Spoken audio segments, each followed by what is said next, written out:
Just pulled up to the house, don't feel like getting out. I'ma just lay back and crack this window.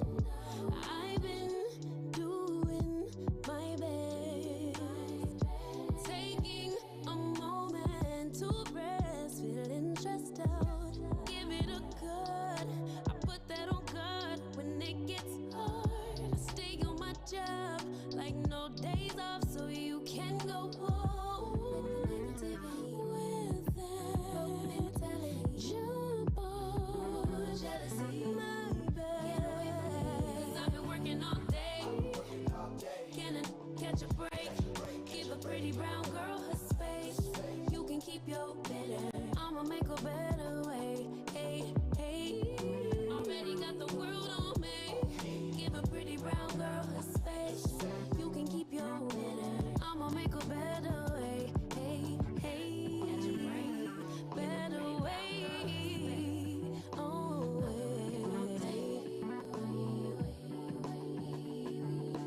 Mom and Dad's only daughter, do I make you proud? Writing my life in lyrics, do y'all like the sound? Seeking approval constantly. When it's my truth I own, I speak it, don't make sense now. Give it a good, yeah. Put that on good when it gets hard. Stay on my job like no days off, so you can go home with that jump on my back. 'Cause I've been working all day. Can I catch a break? Give a pretty brown girl her space. You can keep your bitter, I'ma make a better way. 'Cause I've been working all day. Can I catch a break? Give a pretty brown girl her space. You can keep your bitter, I'ma make a better way. Hey, hey, already got the world on me. Give a pretty brown girl her space. You can keep your bitter, I'ma make a better way. Hey, hey, catch a break. Better way. Oh, working all day.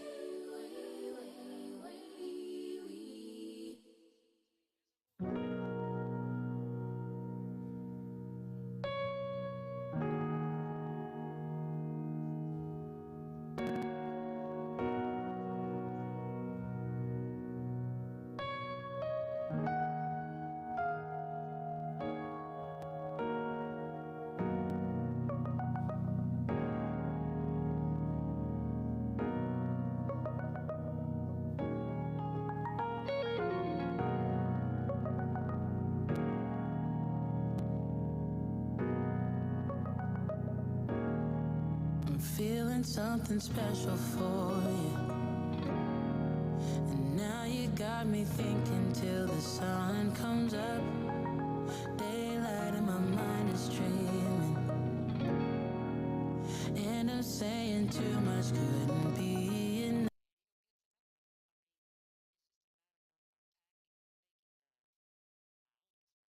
enough. But I'll be waiting for the moment to take me to you. Yeah, I'll be waiting. I'm just a couple steps from going over the moon. I wanna move with your body, baby. I wanna move with your body, baby. I wanna move with your body, baby. Let me move with your body, baby.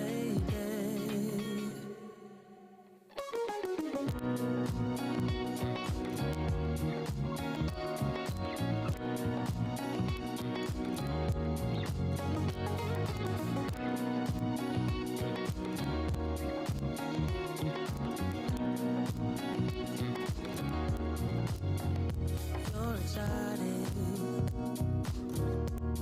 My eyes can see perfection in the way that you move. Boy, you got it. Devotion's getting stronger with all that you do. But I'll be waiting for the moment to take me to you. Yeah, I'll be waiting. I'm just a couple steps from going over the moon. I wanna move with your body, baby. I wanna move with your body, baby. I wanna move with your body, baby. Let me move with your body, baby. Oh yeah.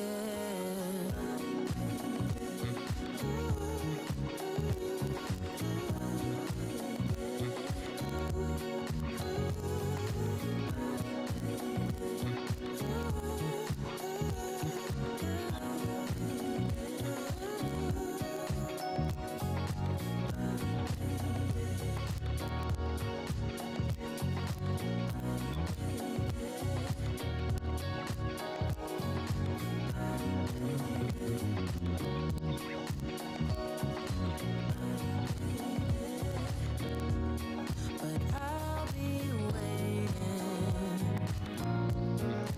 waiting for the moment to take me to you. Yeah, I'll be waiting. I'm just a couple steps from going over the moon. And I'll be waiting for the moment to take me to you. Yeah, I'll be waiting. I'm just a couple steps from going over the moon.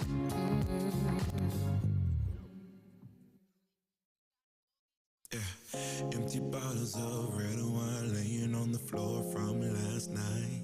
We got a little drunk, yeah. Now I'm a little numb. Spending hours by your bedside, talking till it's dark out somehow. Can get you off my mind. Don't wanna say goodbye, bye, bye, bye. Maybe we should take it slow. I don't feel too comfortable jumping into something new right now. Yeah, I don't really know anymore how to feel something again. Think I'm just scared of falling. Don't wanna go all in. I don't really know anymore how to be more than your friend. Think I'm just scared of falling. Don't wanna go all in. Early mornings in your dome, I'll be sneaking out the door while the sun rises. Cause I ain't got the time, yeah, can't tell another lie. And baby, I know you want more than this, but you know I can't afford your kiss. So I'm staying for the night, but then I gotta say goodbye, bye, bye. Maybe we should take it slow. I don't feel too comfortable jumping into something new right now. I don't really know anymore how to feel something again.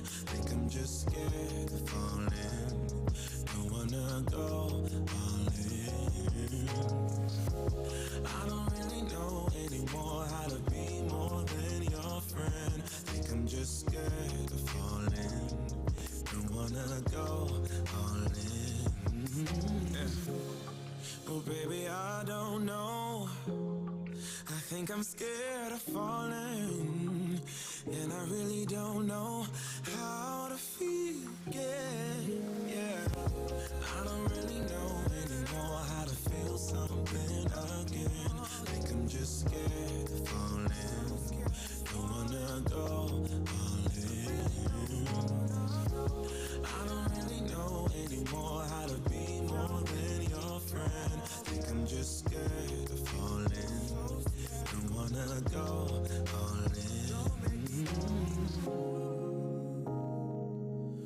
Yeah, I think I'm scared of falling. Don't wanna go all in.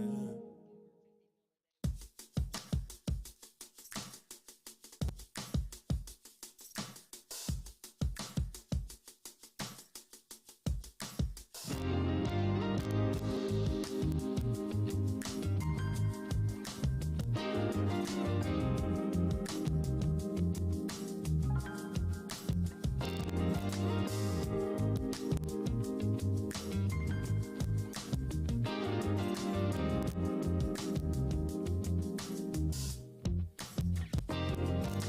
Say that you will change the way you walk, the way you talk, the way you wear your hair. Change the way you dress, the way you kiss, everything, 'cause you are scared that I might leave you. Why should I leave you? Baby, please don't talk to me that way. 'Cause I think you're perfect for me, just the way you are. And I don't ever want to leave you. Baby, don't you talk to me that way.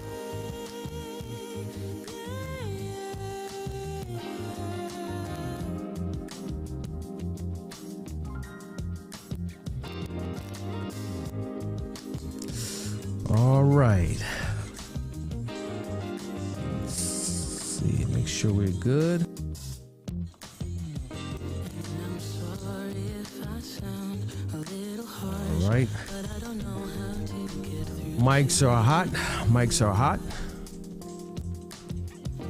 Because you don't seem Let's see. that you are everything a girl could dream of.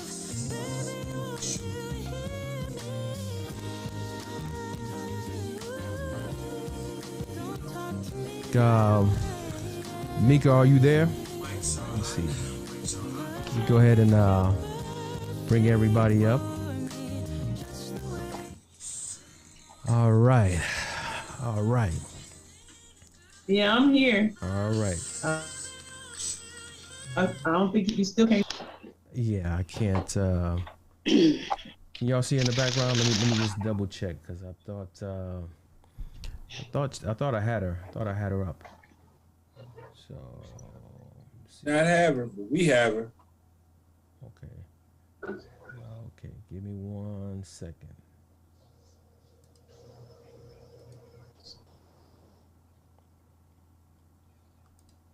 Okay. Give me 1 second. Let's see, Mika. Oh no.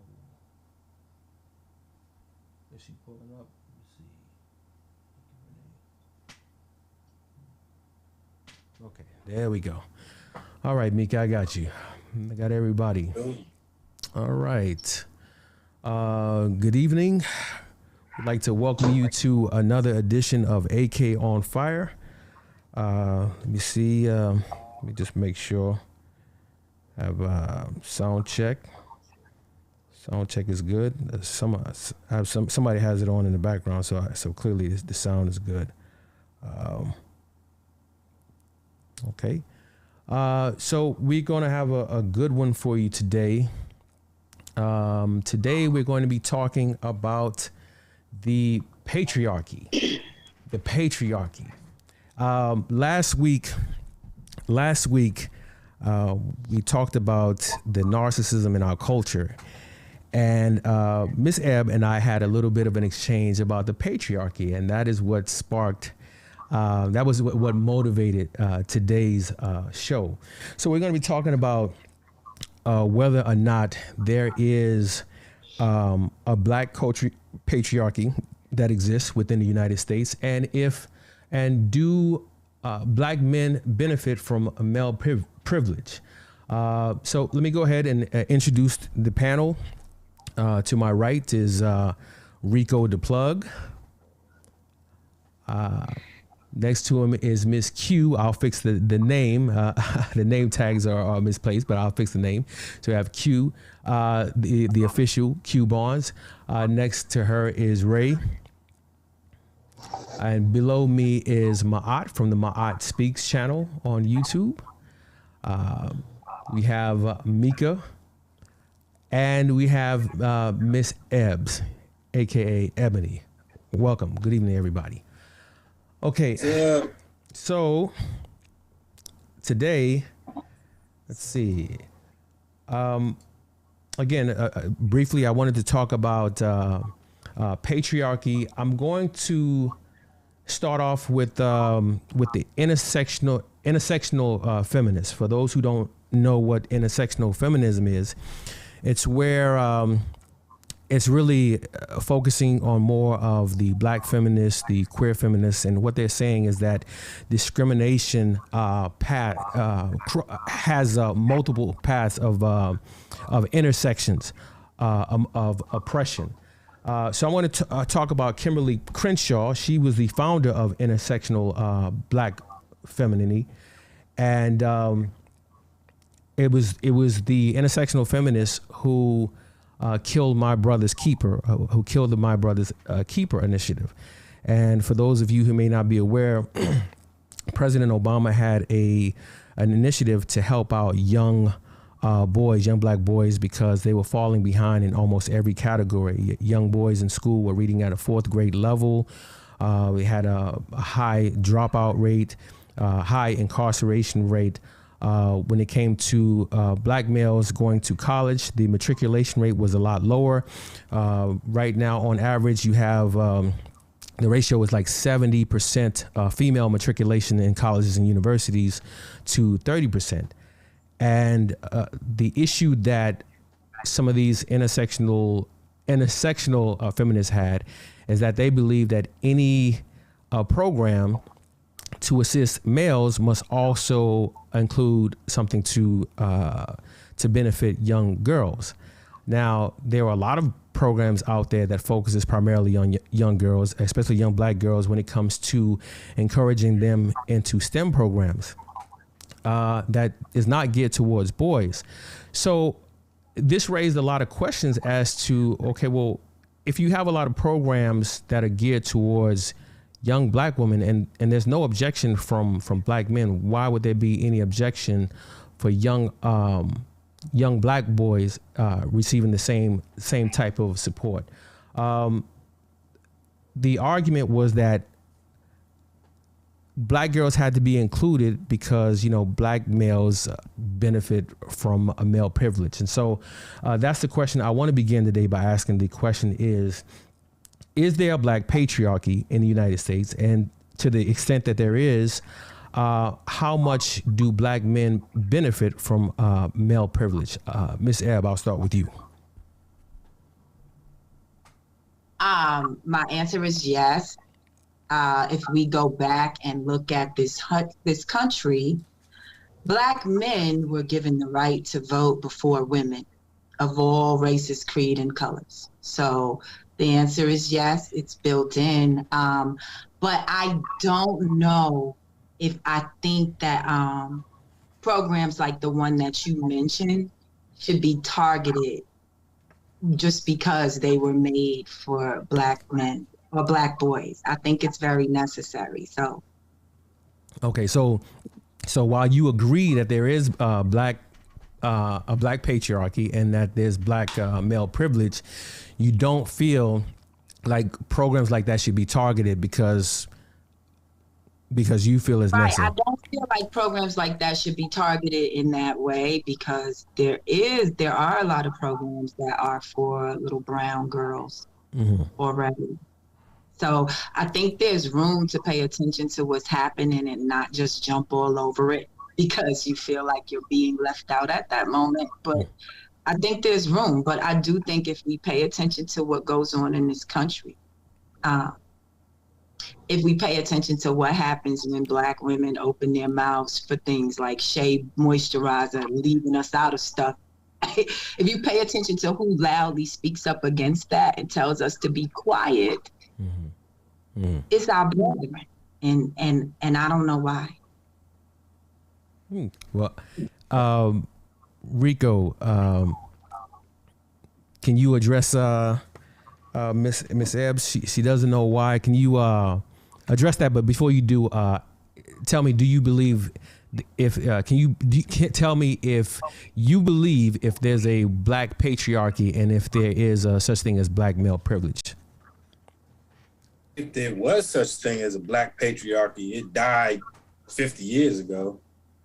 I think things like voters' rights, right? I think that Black men voted the family's interest, not the man's interest.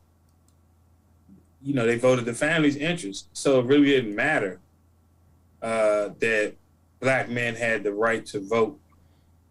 I don't even know how long Black men had the right to vote versus Black women, but it was really superficial anyway, because it wasn't like we were just actually able to just walk to the poll and vote. We were being abused and trampled and hosed and stripped of our rights anyway. So, you know, they say, oh yeah, you can vote if you're not a criminal, but then we're gonna criminalize all the men anyway, so we couldn't vote anyway. And then I don't even understand what her comment was about the shea butter or whatever. I didn't even understand what that meant. Ms. Ebb, can you repeat that for him? I don't get it neither. What I was saying was that anytime Black women speak up about an issue that is near and dear to us. So what happened was shea moisturizer changed the formula of their product. And so at one point it was geared towards Black women with a certain grade of hair.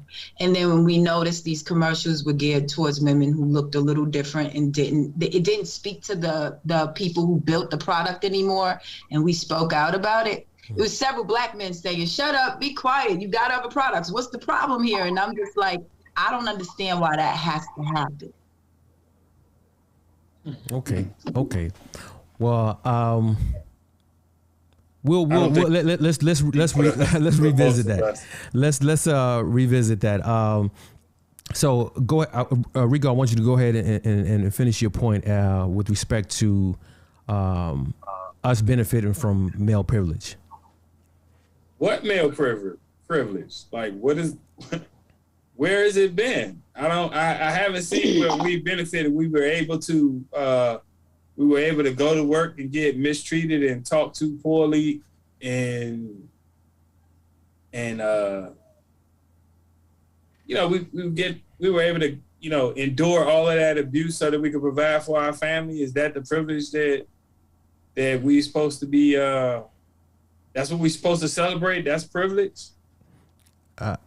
Let me. I don't know what privilege. I haven't witnessed a Black male privilege in my lifetime. January 22. I haven't witnessed it. I mean, My grandmother was the head of the household. She 9 kids with my grandfather. He was a Marine and a truck driver, and grandma was the head of the household. So what you saw? What you saw was primarily a matriarchy, not a patriarchy. That's what I saw from most everybody.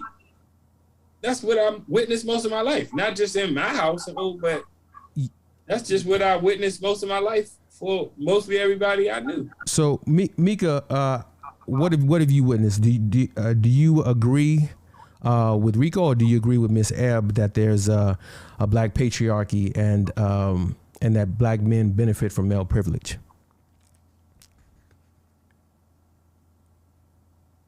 Uh-oh, I think Meek is frozen. Yeah, they frozen. There's a lot of blank screens. Yeah, I think Meek is frozen. Oh, Ma'at, I'm gonna go ahead and go to you. Ma'at, can you tell me if you believe that that there's male privilege, that black men benefit from male privilege?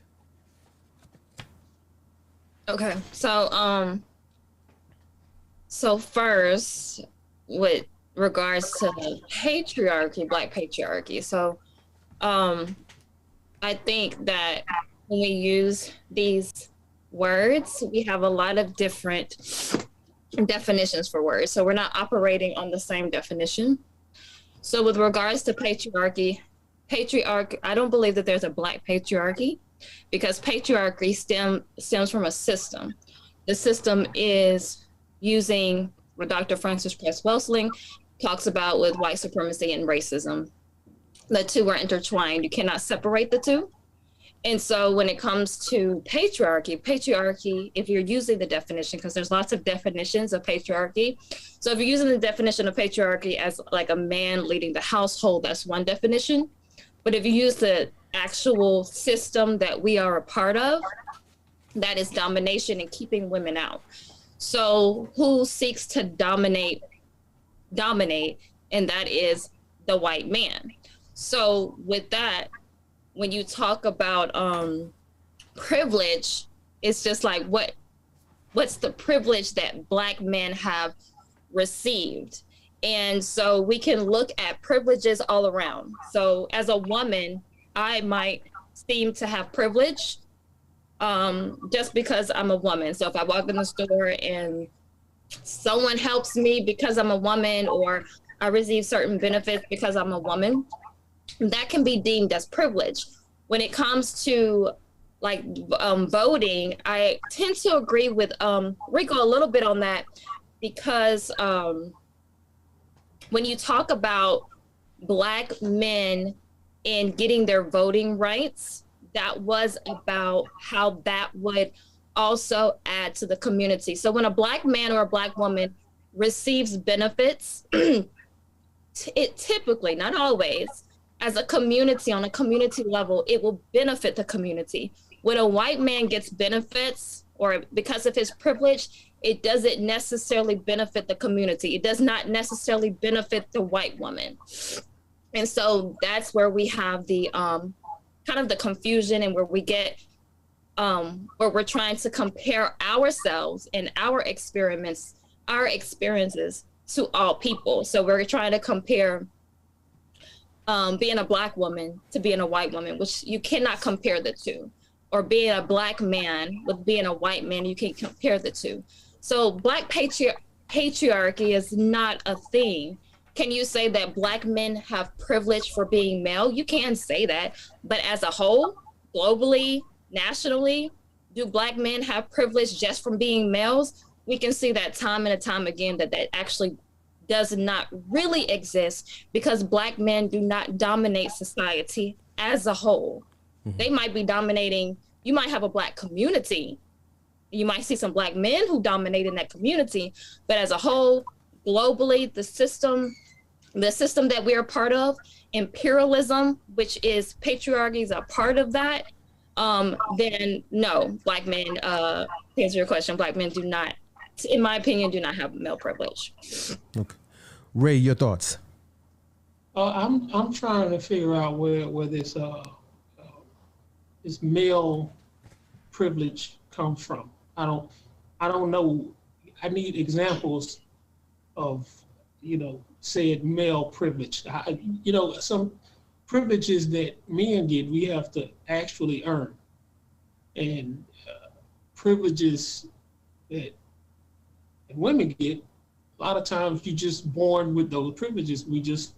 I don't know what male privilege is. I need some examples of it because I just don't receive it unless I come out here and, bust my ass for it. So I've heard this male privilege thing a lot of times, but even for white males too, you got white privilege.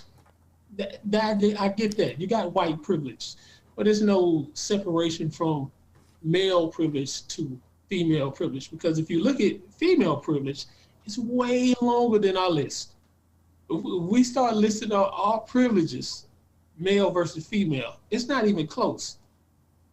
It's not even close. That's the first thing I want to know is what is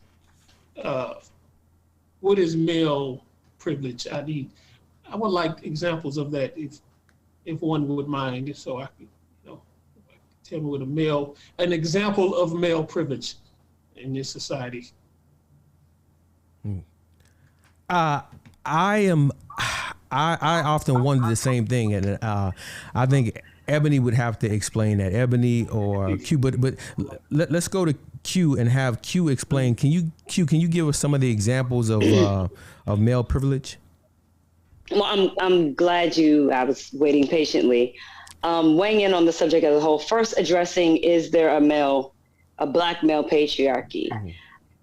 I think there's room for both sides on this. I've been sitting listening to what everyone has said, and from my own personal experience, I do agree. If you're talking from a global systemic level, system doesn't work for people it wasn't designed for, the system was not designed for black men. We know that, it is a fact.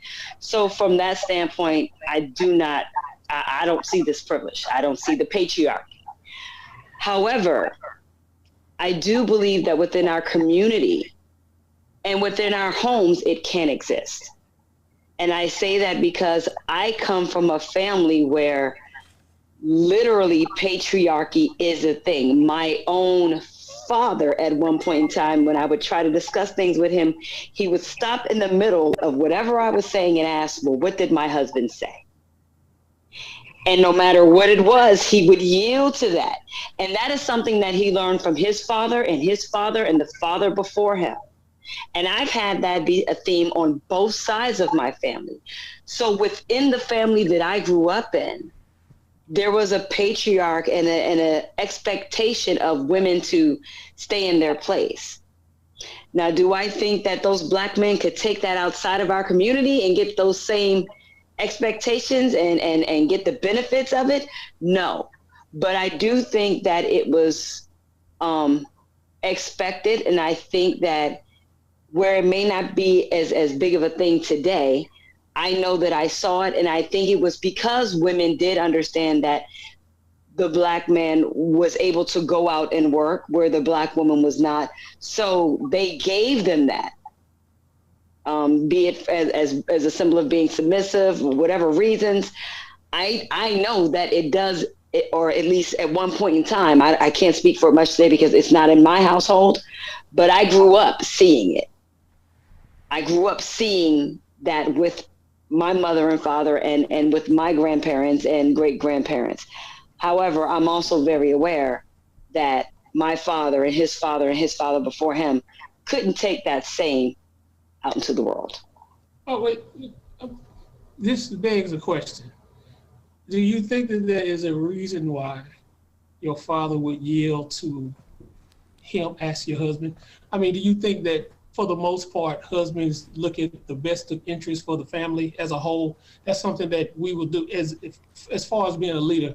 Don't you think do you think that that is something that men innately do? Like automatically, it's something that if you bring it to us, we look for whatever situation would put the family in the best position. I mean, go ahead. I believe it really all depends on the man.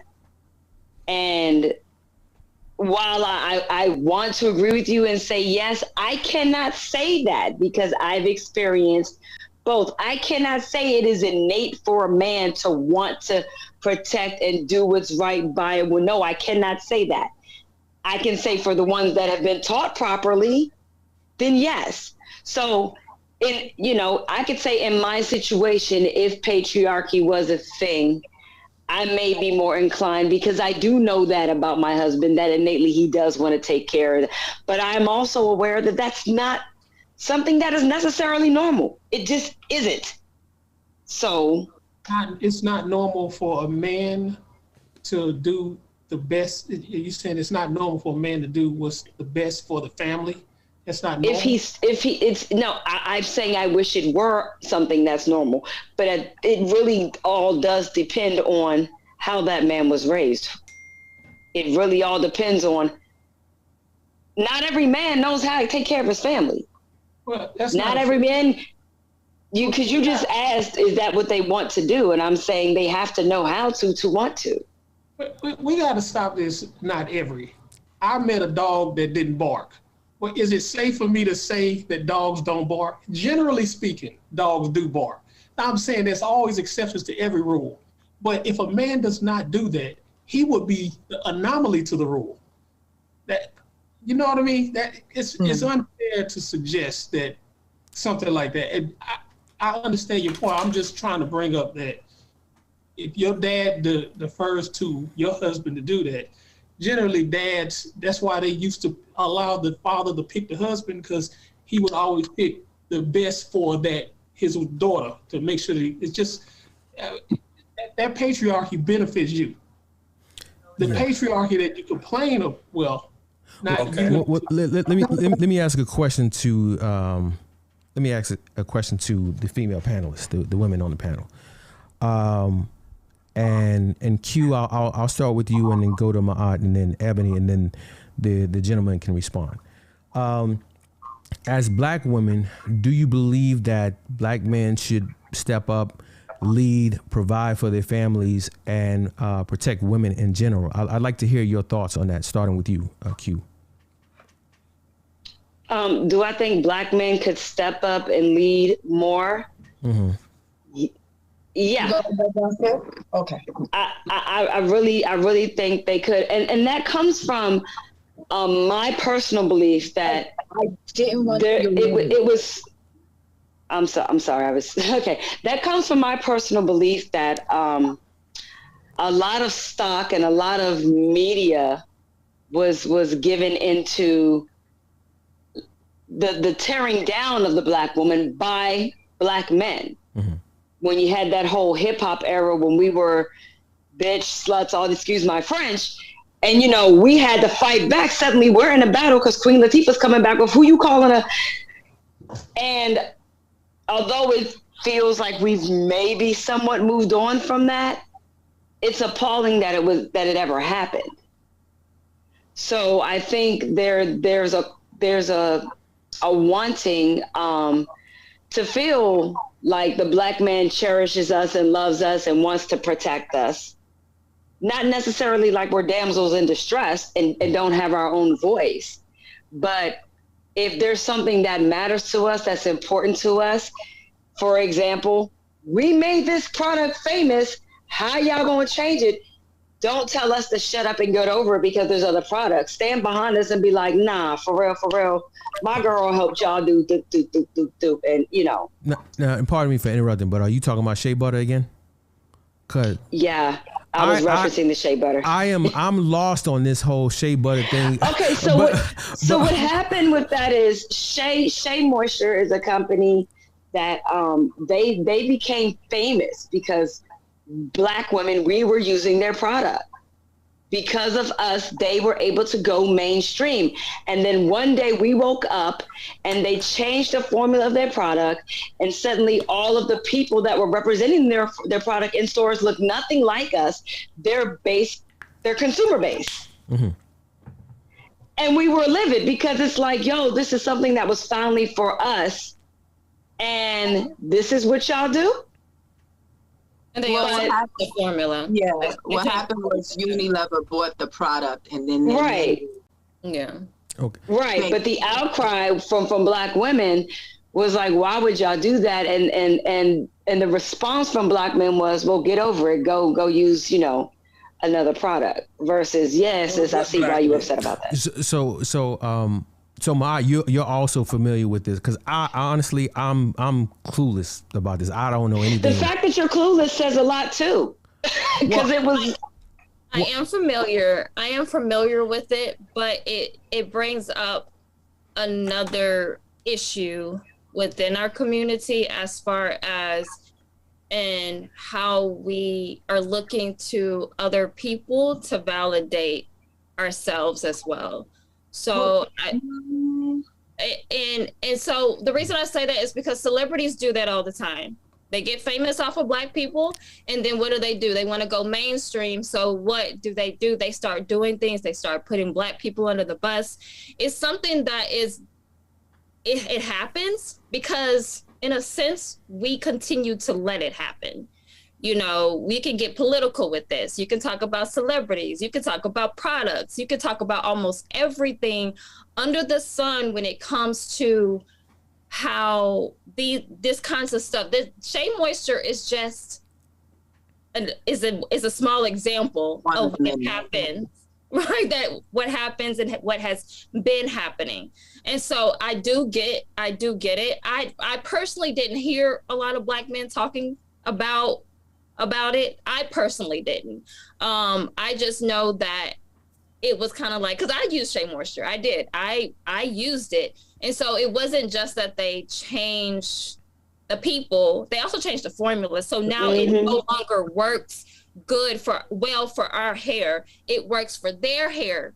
People who have a looser curl pattern, or people who, if you look at their commercials now, they even have white people are really into Shea Moisture. So it because we have different textures of hair. So I do understand that. And I don't want, if she wasn't done, I don't want to cut in. So I was just saying that the response, and you're right, it wasn't an overwhelming response, but even the unawareness of it, that it was a concern of ours.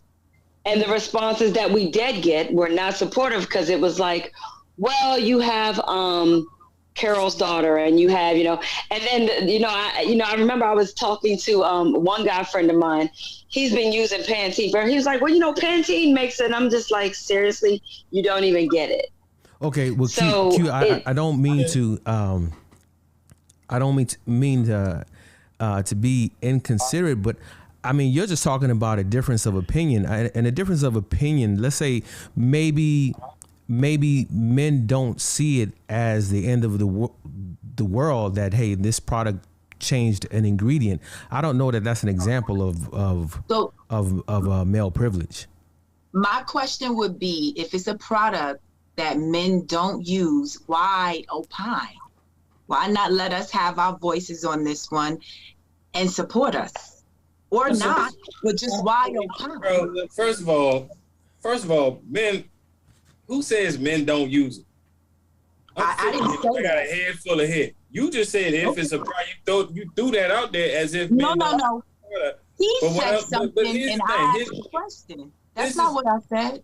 Okay. Let me ask you. Said you guys talked about the lack of support. This is the thing. We talking about issues that plague a Black community, and now we talking about a hair care product. Okay. Big issues. Man, ain't about we getting shot down. The overwhelming issue I was incarcerated in the school. That is all towards men. I don't disagree, but there was context added to what you were saying. Huh? Not to disregard anything you're saying, but she gave some context for what she was saying. But you entered hair care products into a real conversation. I'm not talking just about the hair care product. My point of bringing that up, because I'm not talking about a hair care product.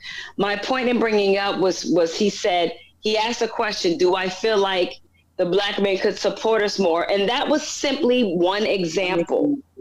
It was simply one example of saying that when something matters to us, it would be nice to have more support. One second. Do you think we feel the same way though? One second.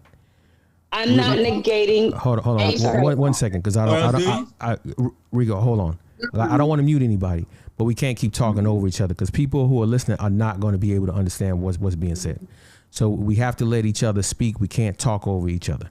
Okay, go ahead. Well, actually, because we're running out of time on this segment, I want to bring in Ray and then move on to our next segment. Ray, what are your thoughts on this? Is it surprising that we've been accused of having male privilege for not knowing about shea butter? This is.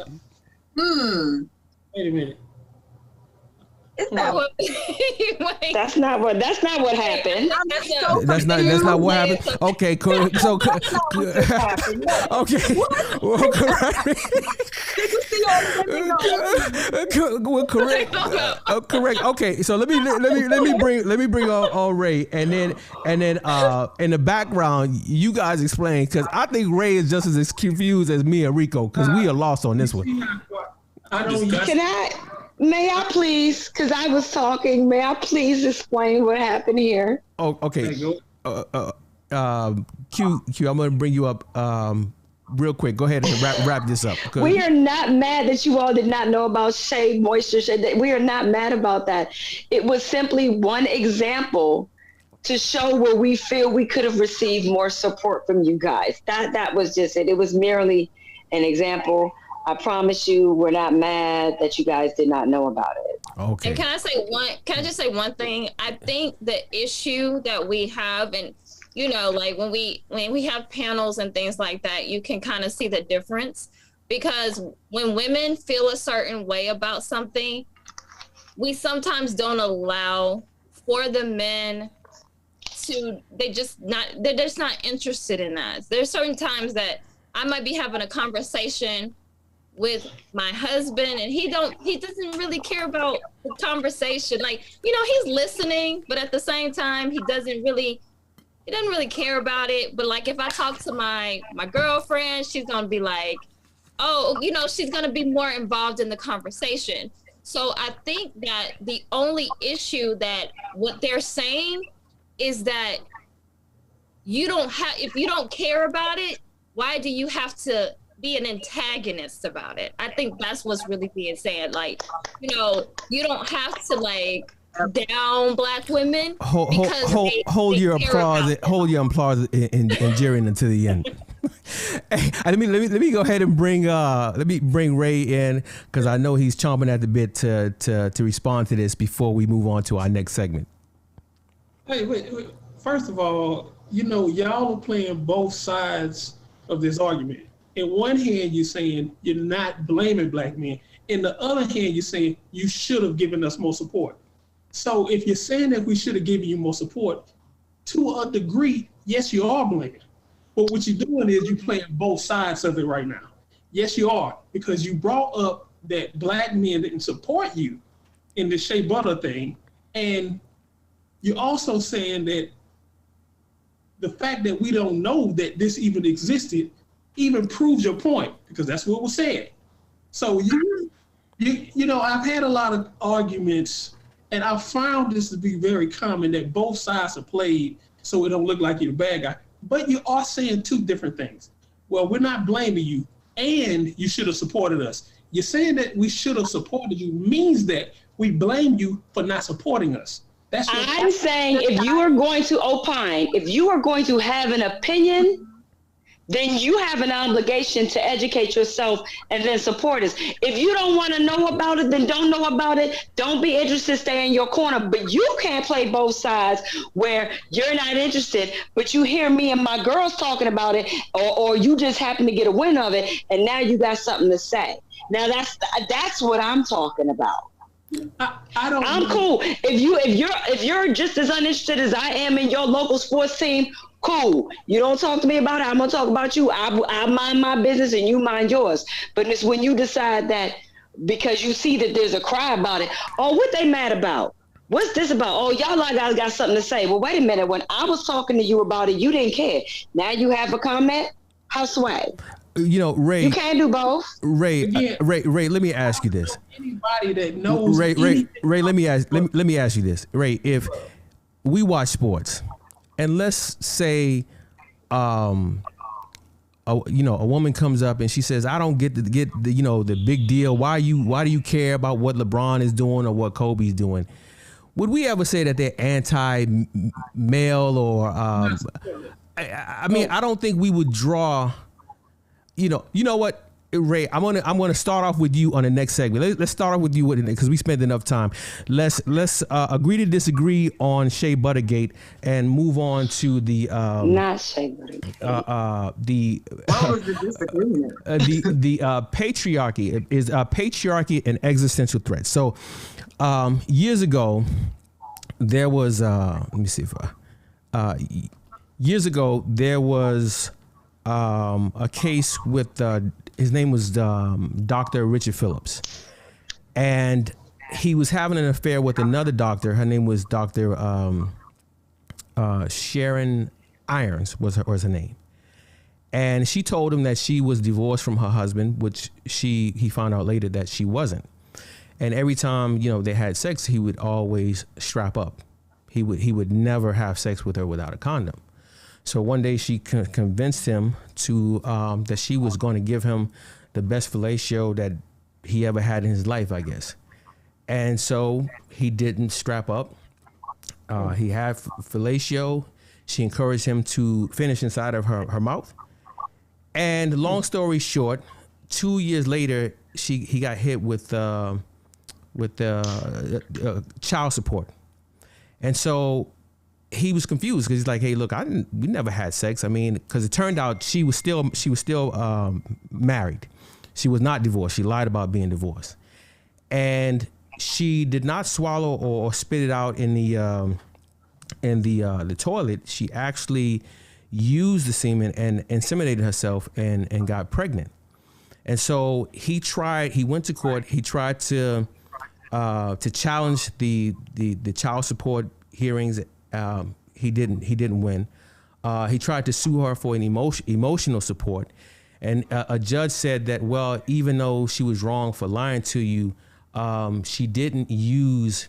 I mean, your sperm was a gift. You gave it to her, right? Now, this is an example of the ridiculousness of what happens in some in the courts. And so, when you look at a case like this, a number of cases in family courts, where men are getting divorced, men are catching L's all the time, losses all the time. And Ray, I'll come to you first. How can we unequivocally say that men benefit from the patriarchy and consequently benefit from male privilege when males continue to get the short end of the stick in situations such as this? Ray, I'll start with you. Oh, well, the same patriarchy that I've heard hundreds of women complain about is the very patriarchy that they benefit from on a regular basis. The problem is I don't see too many picket fences. I don't see too many signs. Any feminist or anyone that's up for female equality standing up for some of these things that benefit them. As long as it benefits them, nobody's going to say anything. That's a part of patriarchy. That's a part of protecting women. Protecting women is what we do naturally as men. It comes automatic.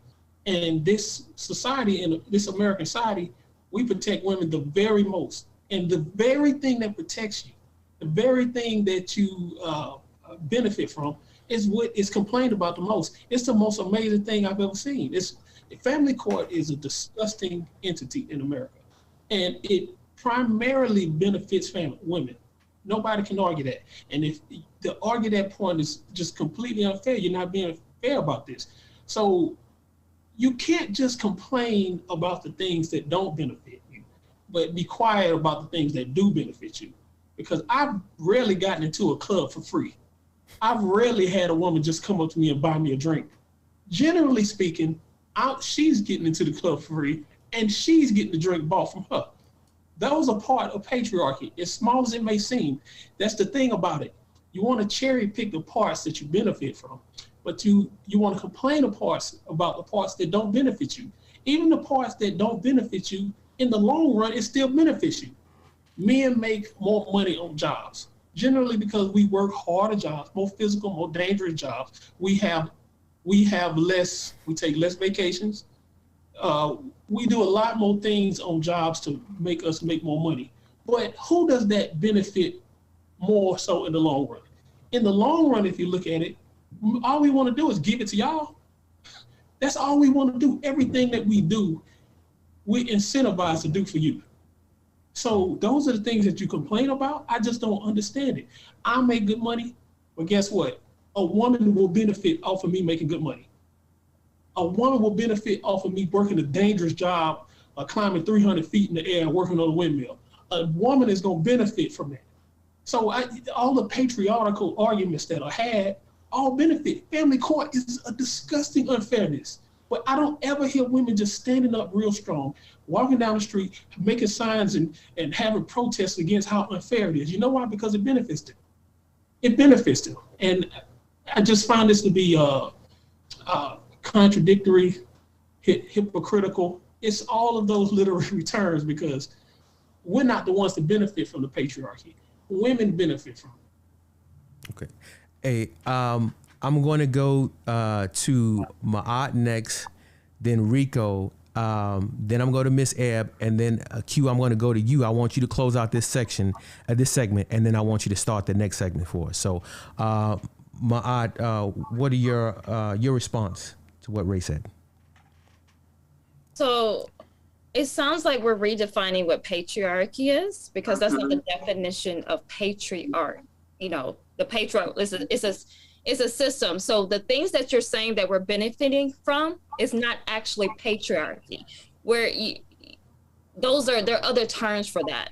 I mean, you even have to understand the court system and how they have changed the laws and the court system, like, you know, no longer abiding by like common law, you're abiding by commercial law. Is about something being damaging. So I can see, and I'm not a lawyer, you know, I'm not even beginning pretend to be a lawyer, but there are some things that if you go to court, they're going to see, are you damaged by this action? Like, did this action actually cause you harm? If it did not cause you harm, then, you know, it's a whole different situation. That's not something you can really take up with women per se. You can't.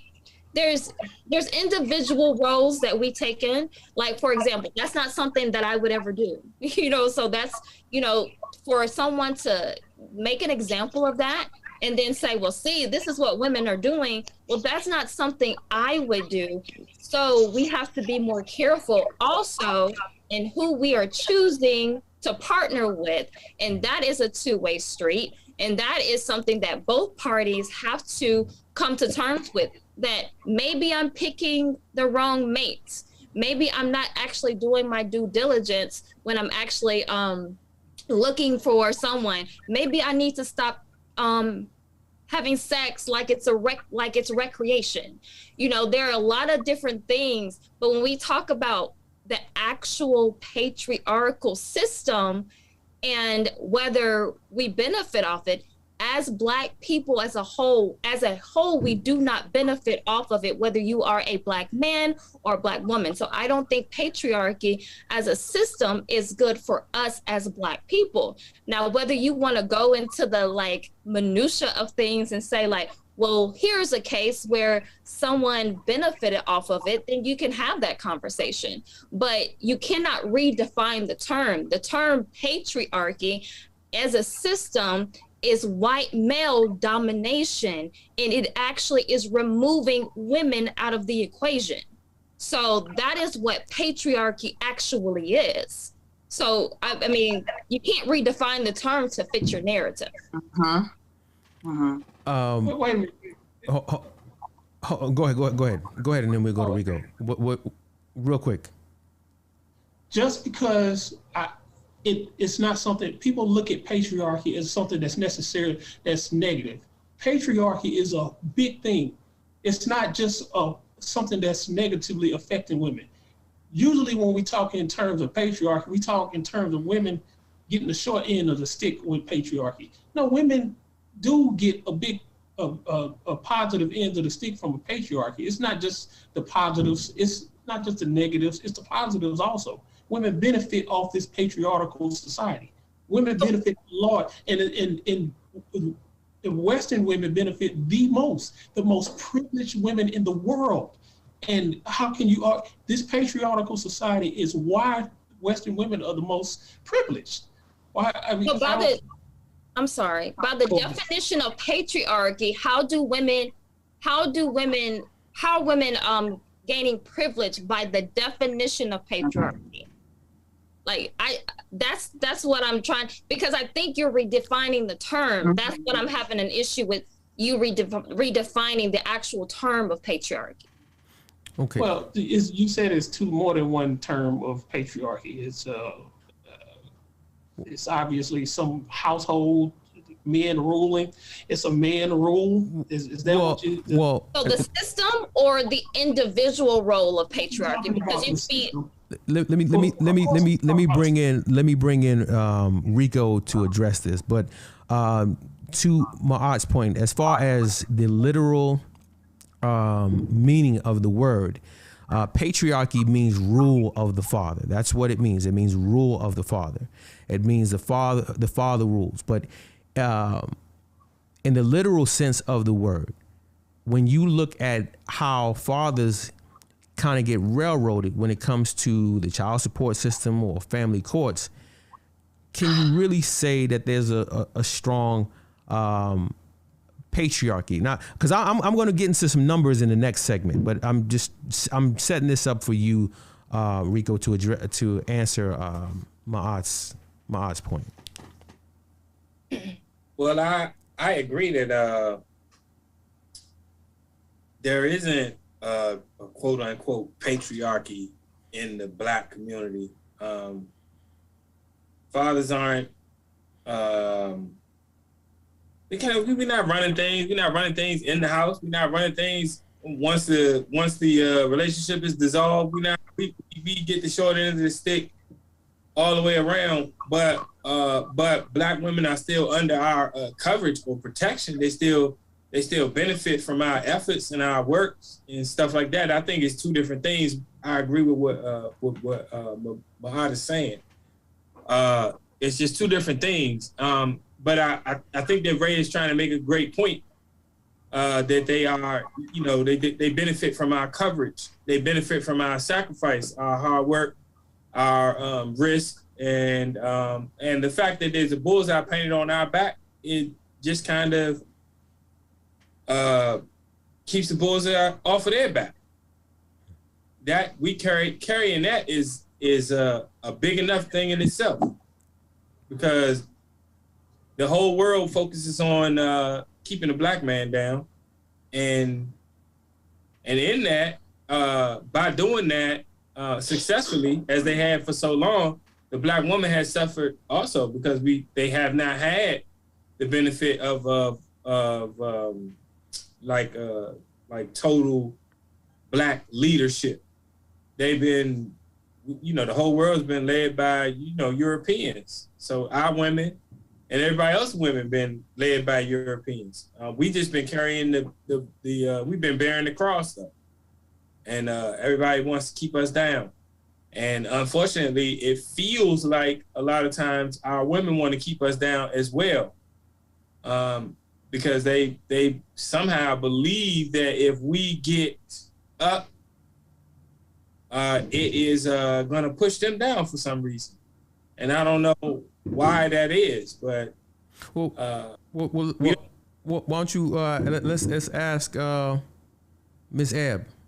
Miss Ebb, why is that? Why is it that like as Rico suggested, if there's a feeling that we go up somehow, you'll get pushed down, like there's a zero sum game? Why is that? Well, I don't agree with the feeling, so I can't answer what Rico is saying. I could just say this. I was sitting here listening and I was thinking, damn, I would really love it if we got out of this versus battle. because it's not an either or, it's an and. Black women have a target on their backs also. First and foremost, we really do. Secondly, I can't trust the society that keeps saying it protects me but doesn't want to hear my voice, doesn't want it included in anything because the goal is to X me out. That's not protection. That's a dictatorship, and that's a problem. Because what you guys are saying is protection. I don't feel it at all. And if you ask Black women, many of us will tell you, in a lot of ways, we don't feel what you're talking about. Okay, cool. So as a Black man, do you think they feel protected by a Black woman? I think as Black men, y'all don't know when y'all are protected at times. So no, you don't feel it. But I think what you do see often is Black women on the front lines. Look, Black women, whether they be straight, queer, or in the middle, whatever, they're out there. Black Lives Matter, Stop, Don't Shoot. We're out there and we're loud because we love our Black men, but we don't always feel that back. And that's a problem. And I hate the versus battle because I don't think it's an either or. I think there's room for your plight. And I think there's room for you to recognize ours and recognize that some of that strain comes from y'all, just like some of our strain, your strain comes from us. When the camera's not rolling, do the sisters step up for the brothers? Absolutely. Man, Absolutely. Absolutely. That's what I'm all saying. the time. Those cameras didn't get Okay, so when the camera's not rolling, so when the brothers getting railroaded by the court systems, are the sisters out? I was there in the court. I had a question. I had a question. We coming to you next, Q. We coming to you next. Can I say this? Yeah, go ahead, Can I Miss say Ed. this? I'm gonna answer you, Ricardo. I got you on this because I'm a legal professional, right? Oftentimes, what you see is women petition the court, and so the man is the respondent, right? So my suggestion is go to court first. I'm in a court battle where I'm the respondent. And trust me, it ain't no different on this end. And I knew that going in. So what I'm saying is, if there's an issue, you go first. Petition the court, and you'll see a bit of a difference in the nuance. But while the numbers are so high where women are running to court, and y'all are responding to that, it's a problem. And no, I'm not saying the court's for men. I'm not saying that. You can't put those words in my mouth, sir. I didn't put any words in your mouth. I'm trying to get the words out of my mouth. Come on, let me. Men should be the petitioner. Yeah, how about that? Okay. So go to court more. How we gonna do that? Hold on. Easy, the same way women do. What you mean? Okay. Go first. Instead of the respondent. Solve your problem. Trust me. Let me tell you something. Okay. Who worked the construction jobs and all that stuff? You think we got time to go to court? We don't have time. Oh, you think a woman who has a 9 to 5? Let me tell you something. Let's talk about that. Let's talk about. That's not a divisive thing. Do you think the numbers would sway with who was going to court if men were also receiving benefits while they were at home? I think men need to work that one out. I know statistics. I just asked you a question though. Do you think the numbers would sway? It's such a scenario. It's such a. Do you think blah blah blah? Okay. I don't know. Okay. So hold on. Discounting my words. I want to bring in Q, to weigh in on this. Q, help us out here. Oh my goodness. So again, I'm going to start with there is room for both. Okay. What Eb said is a fact. Courts are known for leaning towards who run tell that first. I don't know why it's set up that way, but I do know that is a thing. And I do know that women tend to go run tell that first. Because of that, there is what appears to be a leaning more towards women. However, and I could say that I have actually sat and actually been witness in cases where I'm looking like, how are you all still leaning towards the woman on this? Are you and at the end of the day, because it's my own personal life and I can say it, at the end of the day, at the long run of that, and it was 8 years worth, the court then saw, oh man, we got bamboozled by this chick. So yes, that does happen. But at the same time, men, if they take the responsibility to go run tell that first, and I understand you guys are working jobs, but I have several men in my life that I know that work these construction jobs, that work these tech jobs. One in particular, he was the sole provider for his family. And I mean, his wife did not work, so she had all the time in the world, but he decided to go petition the court, and he ended up with the children, and he ended up telling her to leave the home. So I can stand here and say, and I know you like me to live in generalities, but I'm speaking from whatever generalities that you see. I've seen that there's room for both.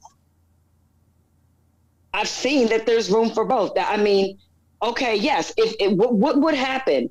What would happen if we stop blaming women for everything and allow men to take some accountability? And if there is a problem, and if you feel like you need to separate, what happens if the man goes run first? They never do. Is that on the woman?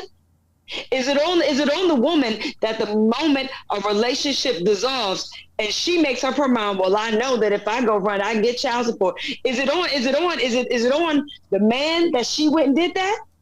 Because we go back to that, hey, pay attention to who you laying down with. That's a two-way street. So if you connect with somebody that could do that, that means you got just as much time as she do to go do whatever these things you think are going to help you in the court system. Because it definitely can go both ways in the court system. Let me ask you a question.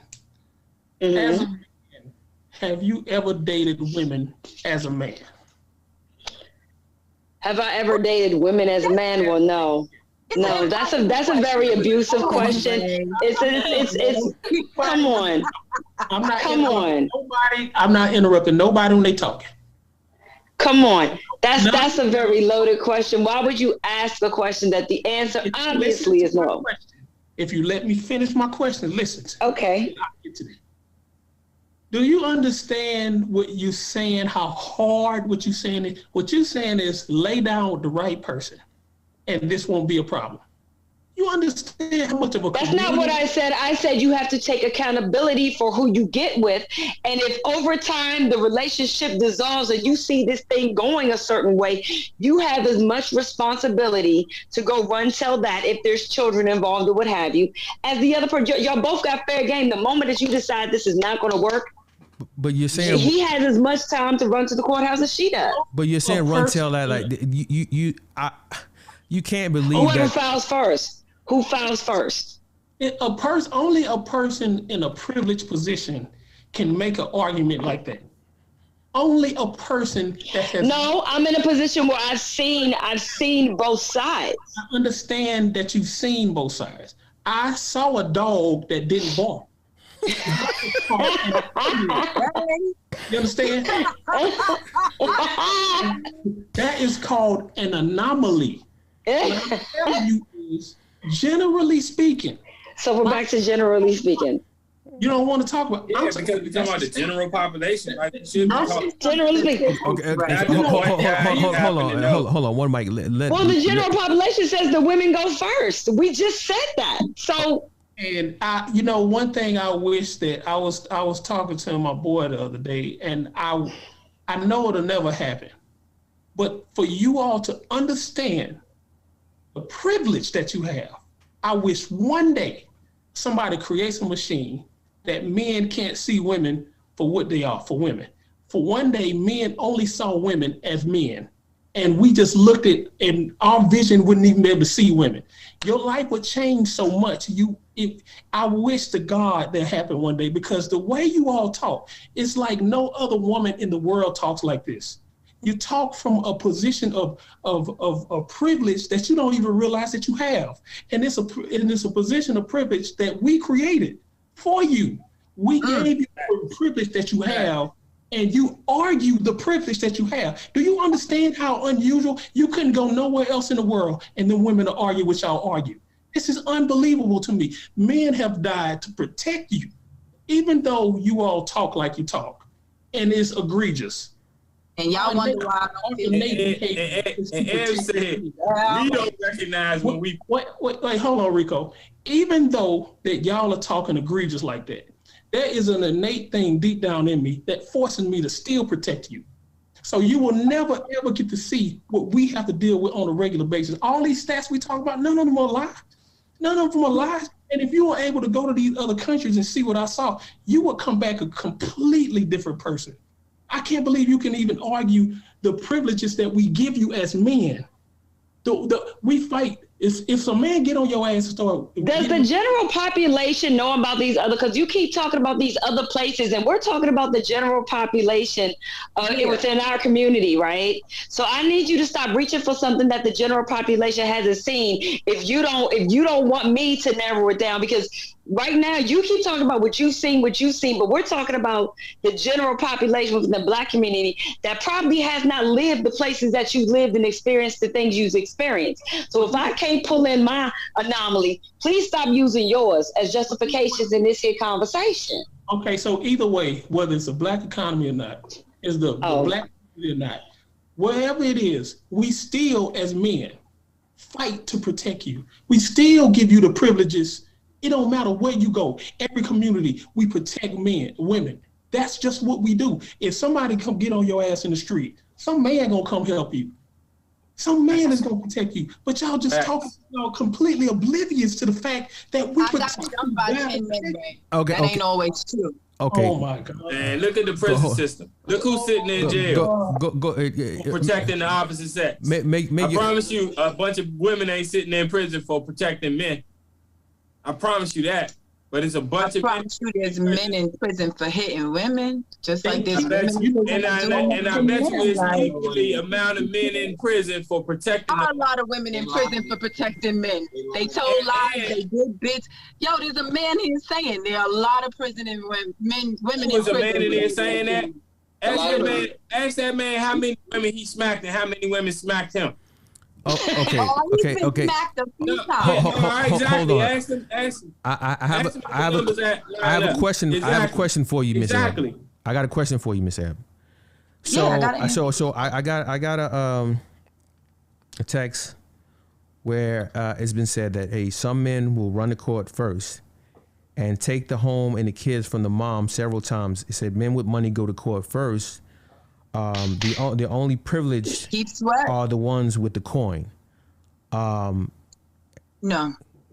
Disagree. It's people with knowledge have the privilege in this one. There are plenty of people who don't have a lot of money that know how to run to court first, because when you are the petitioner, you don't have to respond to the allegations. Exactly. You don't have no, you cannot. Okay, but wait a minute. But if you have the coin, you have the resources to hire the people with the knowledge. Is that correct or incorrect? If you have the money, say again? If you have the money, you can hire the people with the knowledge that will give you a level. No, they have because I have seen cases. If you don't have money, you will get a public defender. You can walk into court and file those papers. There are several places to go to get that information, and there are several people in those courthouses who will help you out. But as a woman, yes, I think they have a lot of lawyers that'll do a pro bono. I don't think that's the case for men. No, that's the whole system. But I'm speaking from a place of, again, I understand the beast we have with the court system, right? But if we're just talking about this patriarchy thing, I have seen where if the man goes first, that thing sways in his favor. It does. I've seen it time and again. And it's not about having the coin, it's about having the knowledge. Because those rules are unilateral, right? Mm-hmm. They're made across the board, and the rules are not made to benefit. They're made to benefit in the situation where we're talking about child support, right? Mm-hmm. Those rules really are made to benefit the child. They're made to benefit the child. And In theory. Unfortunately, the reason why it looks that way is a lot of times if the woman is seen as the main provider, if the woman is seen as the main caretaker and the children are predominantly with the mother, it's unfortunate that when these cases come out that it appears that the father gets cut out. I don't agree with any of it. I think there needs to be a complete overhaul of it. But saying that, it sways just for the mom, no, I really believe that it's who's going to run first? Who hollers first? You know, that whole squeaky wheel gets the oil kind of thing. Well, I want to go ahead and this was a spirited conversation in this segment. I want to go ahead and move on to this next segment because we have a few other things that I want to get to. But since I have you, I'm starting with you, then going on to Rico, then Matt, Ray, and then Miss Ed will close out this segment. And in this segment, we're going to be talking about hypergamy. Now, what was it? I think we did an episode called Single by Choice, and we had a segment saying, which said, you know, is hypergamy keeping women single and lonely? And so that's not the focus of what we're talking about here today.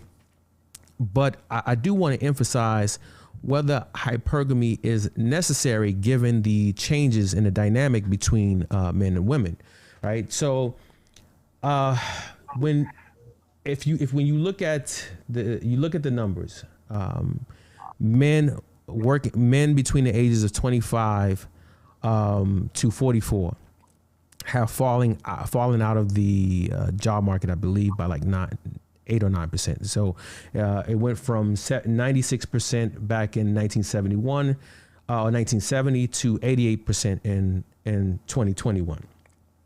When you look at the college and university matriculation rate, again, we talked about that earlier.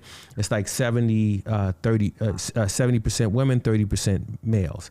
Within the past 5 years, we had 1.5 million students drop out of college, and over 70% of that has been males. So we have women going up in terms of education, in terms of money. You know, we hear about the wage gap, but there's evidence to suggest that wage gap is not the way that is being portrayed. But we'll get into that later. So my question to you is, starting with you, Q. Is that now that women are more educated, you know, they make up half the labor force, they're financially independent. I believe we live in a time where hypergamy isn't necessary. And yet studies show that women today are even more hypergamous than in times. So the more money they make and more success they have, the more hypergamous they become. So the question that I have to you is that, given that hypergamy is a byproduct of the patriarchy, by endorsing its practices, aren't women perpetuating the very thing that they claim to be against? Your thoughts? That's a good one. Are women? So you're basically saying, because we hooped and hollered that we deserve the same treatment, are we benefiting from a system that pushed us down now? No. That's what my brain processed. So okay. So maybe I missed it because what you're saying is, if it wasn't for, you know, that there's more women graduating now out of college than men are, and women they're closing the gap between the wage differential. So what you're saying if not for patriarchy, we wouldn't have been able to hoop and holler and make noise to achieve those things? No, you're missing the last point. Marrying up. Yeah, the marrying up, the leveling up. Like, say for example, you have some women who absolutely refuse. They make $100,000 and they refuse to date a man who only makes $80,000. Or you have some women. Oh, you say okay. I just wanted to make sure that I understood the question because I was getting lost as we were talking. Okay. No, it's okay. So, is that you're saying is it necessary? You're saying is it necessary still? Well, I'm saying that given the times that we live in, it's not necessary. But as as Ray had pointed out, and studies have shown that it's something that's inherent in women. Like it's just oh right, biological. Okay, well, I guess it all depends on the woman. To be completely honest with you, I know that it does happen. But I really believe there's. But the question I'm saying, okay, so let's say, I'm sorry. let's say 100 years ago, it made sense to marry a man of means who had more education because it would change the life for you and your family. But given that women have the education that they have now and the money that they make now, why is it necessary? Why do you have women who make $100,000 who will not date a guy who makes $20,000 or $30,000 less than them? They want a guy who makes exactly how much they make, or if not more. And the more, I heard that. I was on the right path. But go ahead, finish your statement. The more you're saying that it's some women, but what I'm saying is that these women who practice hypergamy, aren't they then perpetuating the very thing that they claim to be against? Right. So I understand what you're saying. So when I processed it in my brain, and I will still say, the questions, are they perpetuating the very thing they I'll be honest and say, that's something that I would really want to sit and think on, because I don't know. I think that if they make up their mind that they don't want to date anybody that makes less than them, does that necessarily? That's a question that I kind of want to sit with. I think you know the answer, and I think you don't want to say it. No, it's not that I don't want to say it. It's not that I don't want to say it, because I really feel in my heart that if a woman has got herself at a level where she's making $100,000, $120,000, right? Mm-hmm. And she feels like the reason she had that drive is because she had to fight so hard, and she's made up her mind that I don't want to date down. Mm-hmm. Maybe it's because she feel like she had to level up, not necessarily that maybe her mindset still is, well, if it wasn't for that system that I had to have this mindset, and maybe she feels like, if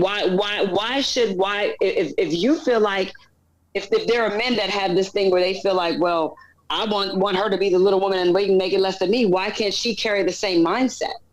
I don't think it necessarily has to be.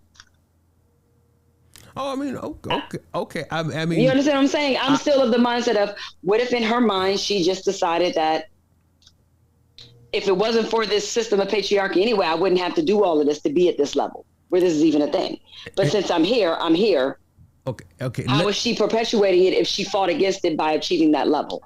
See, I'm gonna go ahead and go to Rico. But this is what I'm saying. It almost seems like, to me, the patriarchy is like some sort of boogeyman, and that's just the way it comes across, is like it's some sort of boogeyman. Not to say that there's no merit in the argument of the patriarchy, but I don't think that patriarchy is this villainous thing. I mean, like Ray said, there are many good things, offshoots from the patriarchy, and a lot of women believe that hypergamy is a good thing, but hypergamy is definitely a byproduct of the patriarchy. Rico, I want to go to Rico. Are women being, are some women being hypocritical when it comes to this topic? I mean, if women are doing well and they've gained a lot of concessions over the decades, right? Why is there this strong hold on hypergamy? It seems like, according to studies, the more successful women become, the more hypergamous they become. Aren't they then perpetuating the very thing that they say they claim to be against? No, because I think when women look at hypergamy, they look at it kind of like we serving them or something. Like, they want the man to make more money because they're going to take that money. They're going to use that money. During the relationship, the man's money is going to carry the relationship. the woman's money is going to be none of his business. And so, but then isn't that the patriarchy? Isn't that the patriarchy that the man takes, the man provides, the man leaves? Well, it would be if the man was actually controlling the narrative in the relationship. But I don't think the man controls the narrative in a relationship any more than we control the narrative in this conversation. It can sound like it or it seem like it, but the women just been dominating the room. We've been in a matriarchal society for 50 years that I know of. The women been the head of the house. They call the shots in the relationship. They get all the perks. The men are doing the cooking. If we're not cooking, we paying for dinner. We paying for dates. Then when we break up, if we get married, when we break up, we got to pay for the relationship, even though we're no longer in the relationship, via alimony and child support. And all of that stuff about going to the court. I mean, it's not in a man's nature to go run into another man. Okay. So, oh God. So it's not in a man's nature to go run into another man. I don't understand why our women are so willing to listen to a court ruling and not their men, their protectors and their providers. So, well, I guess we're not their providers no more, because if they don't get it from us, they get it from the government or whatever. I don't know, man. Maybe I'm probably getting off topic because there's been so much I wanted to say throughout this show that I wasn't able to express. I felt like we were arguing silly stuff and arguing about care products. But I mean, like that. But I mean, you have the mic now. You know. Yeah. I know I'm a little congested and a little man, but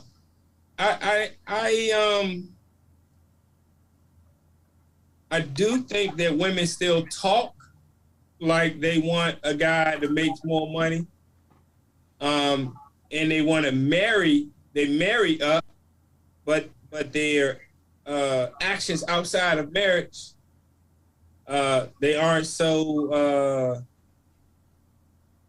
strict. They still sleeping with Pookie and Ray Ray and Peanut and them. And they get pregnant by Pookie and Ray Ray and Peanut and them. Yeah. But they still want to marry. They still want to marry the dude that makes 1.5 times their salary, and want him to look past all of their past transgressions. Well, I mean, it seems like you answered the question one way, and I'm going to go switch over to Ma'at, but it seems like you answered the question one way, but it sounds like the response that you give that you would agree that women are perpetuating the very system that they say that they're against. But anyway, that's what it sounds like to me. Because it's hard to describe it, because it is what they're doing. It's like they perpetuating. They're against patriarchy, but they want the benefits of patriarchy. They say men don't listen to them, but they don't listen to men. They say they want to do better in life, but they still want a man to do better than them. They say they want to be strong and independent, but they still want a man to carry their bags when it comes to, their problems. So it's really twisted. It's hard to describe. It's hard to describe it because, kind of like Ray said earlier, when they argue both points. It's hard to describe that. I don't know what this is. It's not functional. It's not work. Look at society. Since women been head in the household, nothing's working. We need to drop back to a system that was working. Well, in order to get things up. And we'll address that in the next segment. Let me go over to Ma'at. Ma'at, I'd asked you. I asked the panel a few questions ago, and I said, "Do you think that black men should lead? Black men should protect women?" And I think it was pretty unanimous that everyone agreed, right? And again, the literal meaning of the word. Patriarchy is the rule of the father, right? And so everyone agrees that black men need to lead, black men need to support. So at least there is some level of support for the patriarchy, or at least some form of the patriarchy, right? Now, my question to you is that with hypergamy, and hypergamy being a byproduct of the patriarchy, the women who refuse to let go of this practice, or the women who endorse this practice, are they not being hypocritical? Are they not perpetuating the very same thing that they claim to be against? Your thoughts? So, I mean, the short answer to that is yes, they are perpetuating it, but we have to look at the root of anything that comes into existence or what we practice.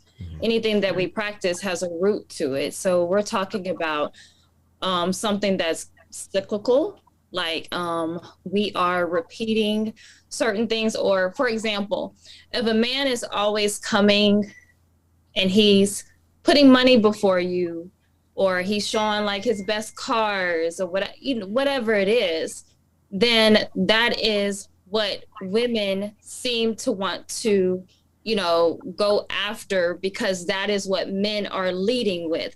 They're leading with material things. And so then that's what women are going after. But we have to also understand that it's also about the values that we have been conditioned to desire. We have been conditioned to desire things that was a part of another community. Mm-hmm. So, for example, what you consider valuable may not be what I consider valuable. Mm-hmm. So at the end of the day, we're talking about imbalance in our communities.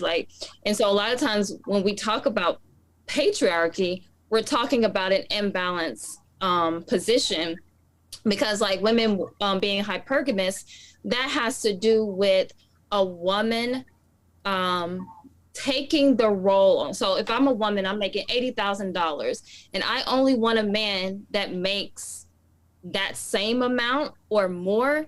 That is because what we have seen in our community with single women-led homes, it's because I'm already feeling like the man. So now in order for me not to feel like the man, because we have linked manhood with money. So in order for me not to feel like the man in the relationship, then I have to get someone who's going to make me not feel like a man. And the only thing I can think of that's not going to make me feel like the man in the relationship is money, because that is what we have equated men to be. But we have to understand that's not just coming from women, that is also coming from men. Men also perpetuate that because that is what their value is linked to. We got to remember, we're in a capitalistic society. So everything, our relationships are capitalistic. How much do you get? When we say, what do you bring to the table? That is a business deal. That is not a relationship. You're not learning somebody on a deep level. You're just saying, hey, what do you bring to the table? And what do I bring to the table? And so when we look at that, that is just from another, that's not a part of who we are deep at our core as a people. That is someone else's paradigm that we have placed inside of our paradigm. Because even when Rico said it's a matriarch, we belong in we're in a matriarchal society. Well, a matriarchal society, a Black matriarchal society does not exist either, because in order to be a matriarch, you have to have a man. We don't become mothers without men. So what we're talking about is balance. So when we talk about protection, when we're talking about men leading, that is something we have to understand, that is a viewpoint that we're getting from another society. Because Black men, if we want Black men to really lead in our communities, Black men have to start renaming and redefining what leadership in the home looks like. Then we present it to the community.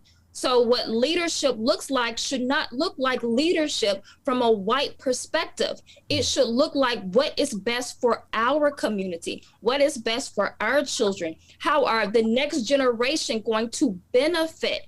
Because just like we bring it back to the beginning of the conversation, when we say whatever a Black man does benefits the community, benefits his family, then we have to be thinking long term.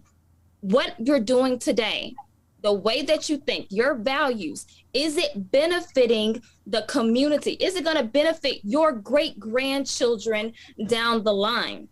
When you talk about family, when we were talking about family court, and Ray was saying that the benefits we as men have given women as far as family court, you didn't give us that. Black men didn't give us that. That's a white system.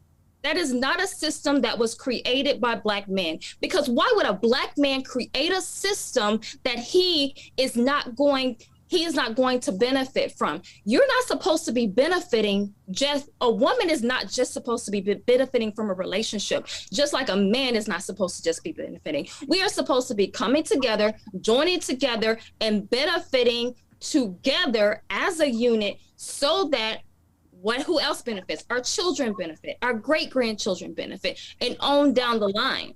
So when we talk about, and I'm sorry, I kind of touched on a few things, but that's when I look at, when I think about someone being hypergamous, it's about us, it links all back to the system that is foreign to us. It's a foreign system. It's like a cancer or some type of disease that we keep trying to link onto and say, hey, it's good for us.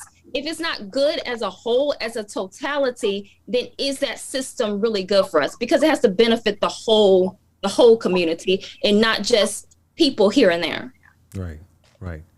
I mean, you make some excellent points. You make excellent points. I'm feeling what you said. I'm gonna go over to Ray. Ray, I want you to express your thoughts, man, on what my eyes said, and then we're gonna close out this segment with Miss Ebb, and then we're going to give our closing thoughts. Right, Ray, your thoughts. Well, patriarchy is I mean, not patriarchy, but that is a natural thing for women. It's not necessarily a negative aspect. It's a reason why women date up. It's a reason why nature gave women the innate feeling to find a man that can take care of them. It's a reason for that. It's not negative. It's a reason why we did, and it's how we got to this point. Yeah, it's hypocritical because they are perpetuating patriarchy with it. But we are all arguing what nature put in us on purpose. As much as we like to try to deny it, women are more emotional for a reason, because it's necessary to take care of a child. Men are more aggressive for a reason, because it's necessary to protect a child. Women date up because those men can help take care of a baby. And this is not something that started with this society in particular. No, just dating up is being something that people have been doing way back, thousands of years ago. This is not the first of this. I don't know why it's suggested that this is a learned behavior. It's not a learned behavior, it's an innate behavior. Women do it automatically. And it's good that they do it automatically because it's necessary for the children to be raised. I don't look at that necessarily as bad. I believe it's necessary. And we like to talk about things that come natural to us like it's something that's taught. No, men have been having several concubines for a lot of years, and women have been dating men that make a lot of money for thousands and 10,000s of years for a reason. It didn't come from this society. White people didn't make it. Everybody does it. Everywhere you go, the man who has the most usually gets a lot of women. Whether we want to admit it or not, whoever the man is, and it's for a reason. It's something that's lit inside of you deep down as a woman. This man can provide for me. And that's why those men are able to get those type of women.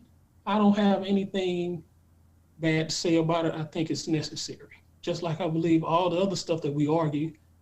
All we are as humans are computers with computer chips in our head. The computer chip just tells us what to do. Women have a computer chip. We have a different computer chip. And it's all for one big purpose and a necessary purpose for us to survive as long as we have survived. So I'm just confused when we argue these points. Sometimes I think we don't really understand just how natural and automatic these things come. Wait, can I say something really quickly to that? Go ahead. So it's a matter of how far that you want to go back. So if you are really saying that as people that were in tune to the nature and the cycles and the seasons of this planet, this universe, who were able to do things that we are not doing at this moment because we are stuck in this matrix or whatever you want to call it. You're really going to say that I looked at a man and said, hey, I want this man because he has all of this material things. Now you might have looked at a man and said, oh, he looks strong and I want to be with, this man can protect me. But when you say dating up is going to mean different things for different people, because I'm not going to necessarily look at a man just because he has a lot of material things or that he has a lot of money as someone who is going to be able to protect me emotionally, spiritually, physically on a deep level. That is not dating up to me, because just because you have a different value system doesn't mean that aligns with my value system, and that is not dating up to me. That is a matter of we still, like I said, we're in a capitalistic society, and as long as we think capitalistic, move capitalistic, value anything that's capitalistic, then we are going to constantly think that that is dating up and that we need someone, because there could be a man out there for a woman who's making $200,000 a year, and he might protect her more on a deep level and introduce her to who she is as a person and making $50,000 a year. So when you say this concubines and all this stuff, where are we getting these things from? How far back are you going? We have been, as a people, have been here 400 plus years. We don't know what our nature is. And then if you're saying that we have a computer chip in our head, then that is, again, goes back to we are being programmed to think and move and feel a different way. And one last thing, and I'll be done. Emotional? No, I think you meant nurturing. There's a reason why women are more nurturing. Right. There's a reason why men, not aggressive, but more logical and able to and have strength. Those are two different things. You have to be careful with how we use words and understand those things exist in all of us. Because if I go to my man with emotion, that is different than going to my man in logic. I use my emotion for a different reason. But when I present something to my husband, I know that I better come with some logic, or he's not going to even really want to hear any of it. So we have to understand how to communicate with one another on that level too. Okay, I'm done. Can I just say thank you so much? Because when I said earlier that I don't know, I couldn't find the verbiage to use to say, why does her making this amount of money equivalent? And it's just like you said, because the value system of money being, and I was thinking to me, because I did not do that thing where for a long time I made more money than my husband. I did not do that money thing, but I still feel like I as far as him protecting me, that would be a date up for me compared to this other gentleman who's not as tall, not as big, not as nurturing, or just doesn't know how to protect. So that's why I didn't understand, where does this money doesn't. Ma'am, I don't think that y'all understand context. What? Listen to what I'm saying. There was context to what I was saying. I'm just simply explaining to you that these things innately come in both of us. None of them. No, they don't come. Oh, okay. None of these things come natural to us. So these men that are multimillionaires, But I just told you it didn't come naturally to me because I naturally did not go for someone that makes more money. Yeah, but he didn't just talk about money, because he talked about the protection. I'm talking about a lot of things. And she said as if he just talked about the money, but then she discounted the money, but then also said that we live in a capitalistic society. But So he said dating. He said dating up. What is dating up? What is dating up? He said you're saying it as if he just talked about money. He didn't. He said concubines, all of that. Like he never really said protection. He said did say that. Okay, I guess I missed it. I missed it too, because I didn't hear it either. I'm sorry. Because you heard one thing and you focused on it. See, this is the thing. Right. I don't know how it's possible that male and female can ever communicate. Because I communicate just fine with my husband. Too. This is, I ain't even saying but two. You see where I'm going with this here? Nobody said nothing about no husband. Hold on. Can I say something really quickly? You said something quickly several times. I'm sorry. This is my last thing. No, this is directly to you, Rick. So I think a lot of times, like when we were having, that's why I said communication is important. Because I think a lot of times when you are speaking to like us women on the panel, you're using a certain tone and a language to get, it feels, I'm not going to say this is what you're doing. It feels like you're trying to get a reaction out of us and a negative reaction out of us. So if that is truly, if you're saying like, I have your best, like, I really want to have this conversation with you. And I want to understand, and I want Black women and Black men to have better dialogue, then you would also say, okay, this language that I'm using is not necessarily the best language, because I'm very careful also with you as Black men on this panel. There are certain things that I'm not going to say to you because I don't want to get a negative reaction out of you. So if you did say protection, then I just did not hear it. I also addressed lots of things that you said. I addressed one thing that you said. You interrupted me twice. It's because you were prepared to say, you were listening to respond. You wasn't listening to hear, because I said none of these things were negative. I said, this is how we got this far in human society, because you all have these natural innate characteristics, and we have these. I didn't say that. I said, this is possible. Oh, I heard that. I did hear that. We got to this point. And I said, this is not negative.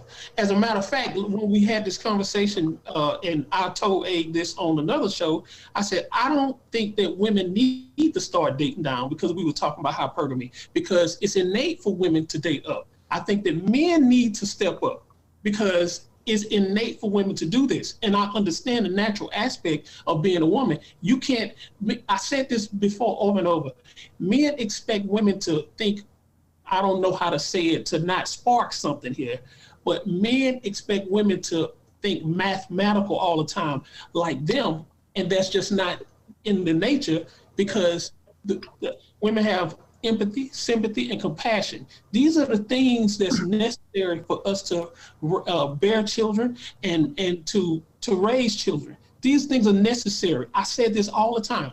Now, instead of hearing some of this stuff, y'all found something. What does hypergamy mean, right? What does hypergamy mean? It seems as if you're trying to find a reason for me to say something that's offensive. That's no, I'm asking, what does hypergamy mean? That means when a woman is hypergamous, she's dating up, which generally means this guy's making more money. He's above what she is doing. So if she's making $50,000, he's making 70 or 80 or however much money. He's doing more on a financial level because he can take care of a family. That's what women see. When women come to my house, you know what they see? They see a big giant empty house with one person living in this. I can move in here. I can move in here, and I can bring a family into this home, because this man obviously is doing well enough for me to come in here. And I know that. Do you understand that hypergamy pushes men forward, because nothing incentivizes a man more than a woman. We're doing all this talking, and you all can't even hear how I'm complimenting you. You all push us to do more and do better in life, because I know if I do better, women will want me more. this is one of the sole purposes that men do this. You think I live in a cardboard box if women would accept me in a cardboard box? I would. Do you think I would have a nice truck if I didn't need that? Women are the incentive for this. They push us forward. You don't understand the compliments because you're trying to look at the negative aspects. No, I do. I've been married for 14 years, be 15 in December. So I do understand what I understand when my husband tells me that I can literally ask him to do almost anything. But understand that I'm a certain type of woman. I'm not going to ask him to do nothing crazy. He also knows that. And so he has even told me, like, you can ask me to do almost anything. And because I'm his wife and he loves me and he wants to protect me or whatever, all of those things, I understand that. But I'm saying and I said this before with Rico, you don't know me and I don't know you. I don't know anything about you. You are a stranger on the internet. So a lot of times when we're having these conversations, it's like, okay, when I hear you, it sounds like you're being disingenuous, or it sounds like you are being like you're trying to get a reaction out of us as Black women. That's what it sounds like. But again, I don't know you. That could be your love language. I don't know. And so the same thing, when I am speaking, it might sound, and a lot of times people get onto me because I talk like this sometimes, like I can get really animated or passionate at times, and it may sound like I am angry. I'm not angry. I'm enjoying this conversation. But at the same time, I'm saying that there are certain times when a woman speaks and a man speaks, and it's going to clash because we are speaking differently. We are having, in a sense, we have to filter through some of those things because you're speaking more in a logical sense and I might be speaking more in an emotional sense, and understand that it can also be vice versa. We got to stop saying that men don't get emotional. We got to stop saying that women are not logical, because that is not true. Do you think as a woman who homeschools her children that if I'm not logical, I can't teach my children? You turn so many different points. You opening up so many different points. We could actually have it's a good back and forth. It's a good back and forth. But I really need to bring in Miss Ebb so she can bring us home on this segment, and then we will after Miss Ebb we'll go ahead and give our closing remarks. But it was a good spirited debate. I knew exactly where you were going with it. Ray, it was a compliment. I don't think they heard it as such, but I don't know. But this is the thing, and we talked about it in previous shows that our communication style is different. You remember I talked about the 4 problems in communication: escalation, invalidation, a negative interpretation, and conflict avoidance. And this is one where it's like negative interpretation, right? So you said one thing and you meant one thing, and she heard something else, and I'm pretty sure I'm assuming that the other ladies heard the same thing. So, but well, let me go ahead and bring in Miss Ebb to close this segment out, and then we give our final thought. Miss Ebb. One, I want to say my aunt brought up a lot of the points that I was going to say. So kudos to you, sister. I also want to say this, like, she has a point. In this society, when patriarchy does exist, it's not the system that was created for Black men. But personally, I still think because men in general make more money on the dollar, y'all benefit in some ways just like y'all think we do. Also, let me say this. It is required to have knowledge before you become wise. And factually speaking, men and women are about the same on the emotional scale, if anything.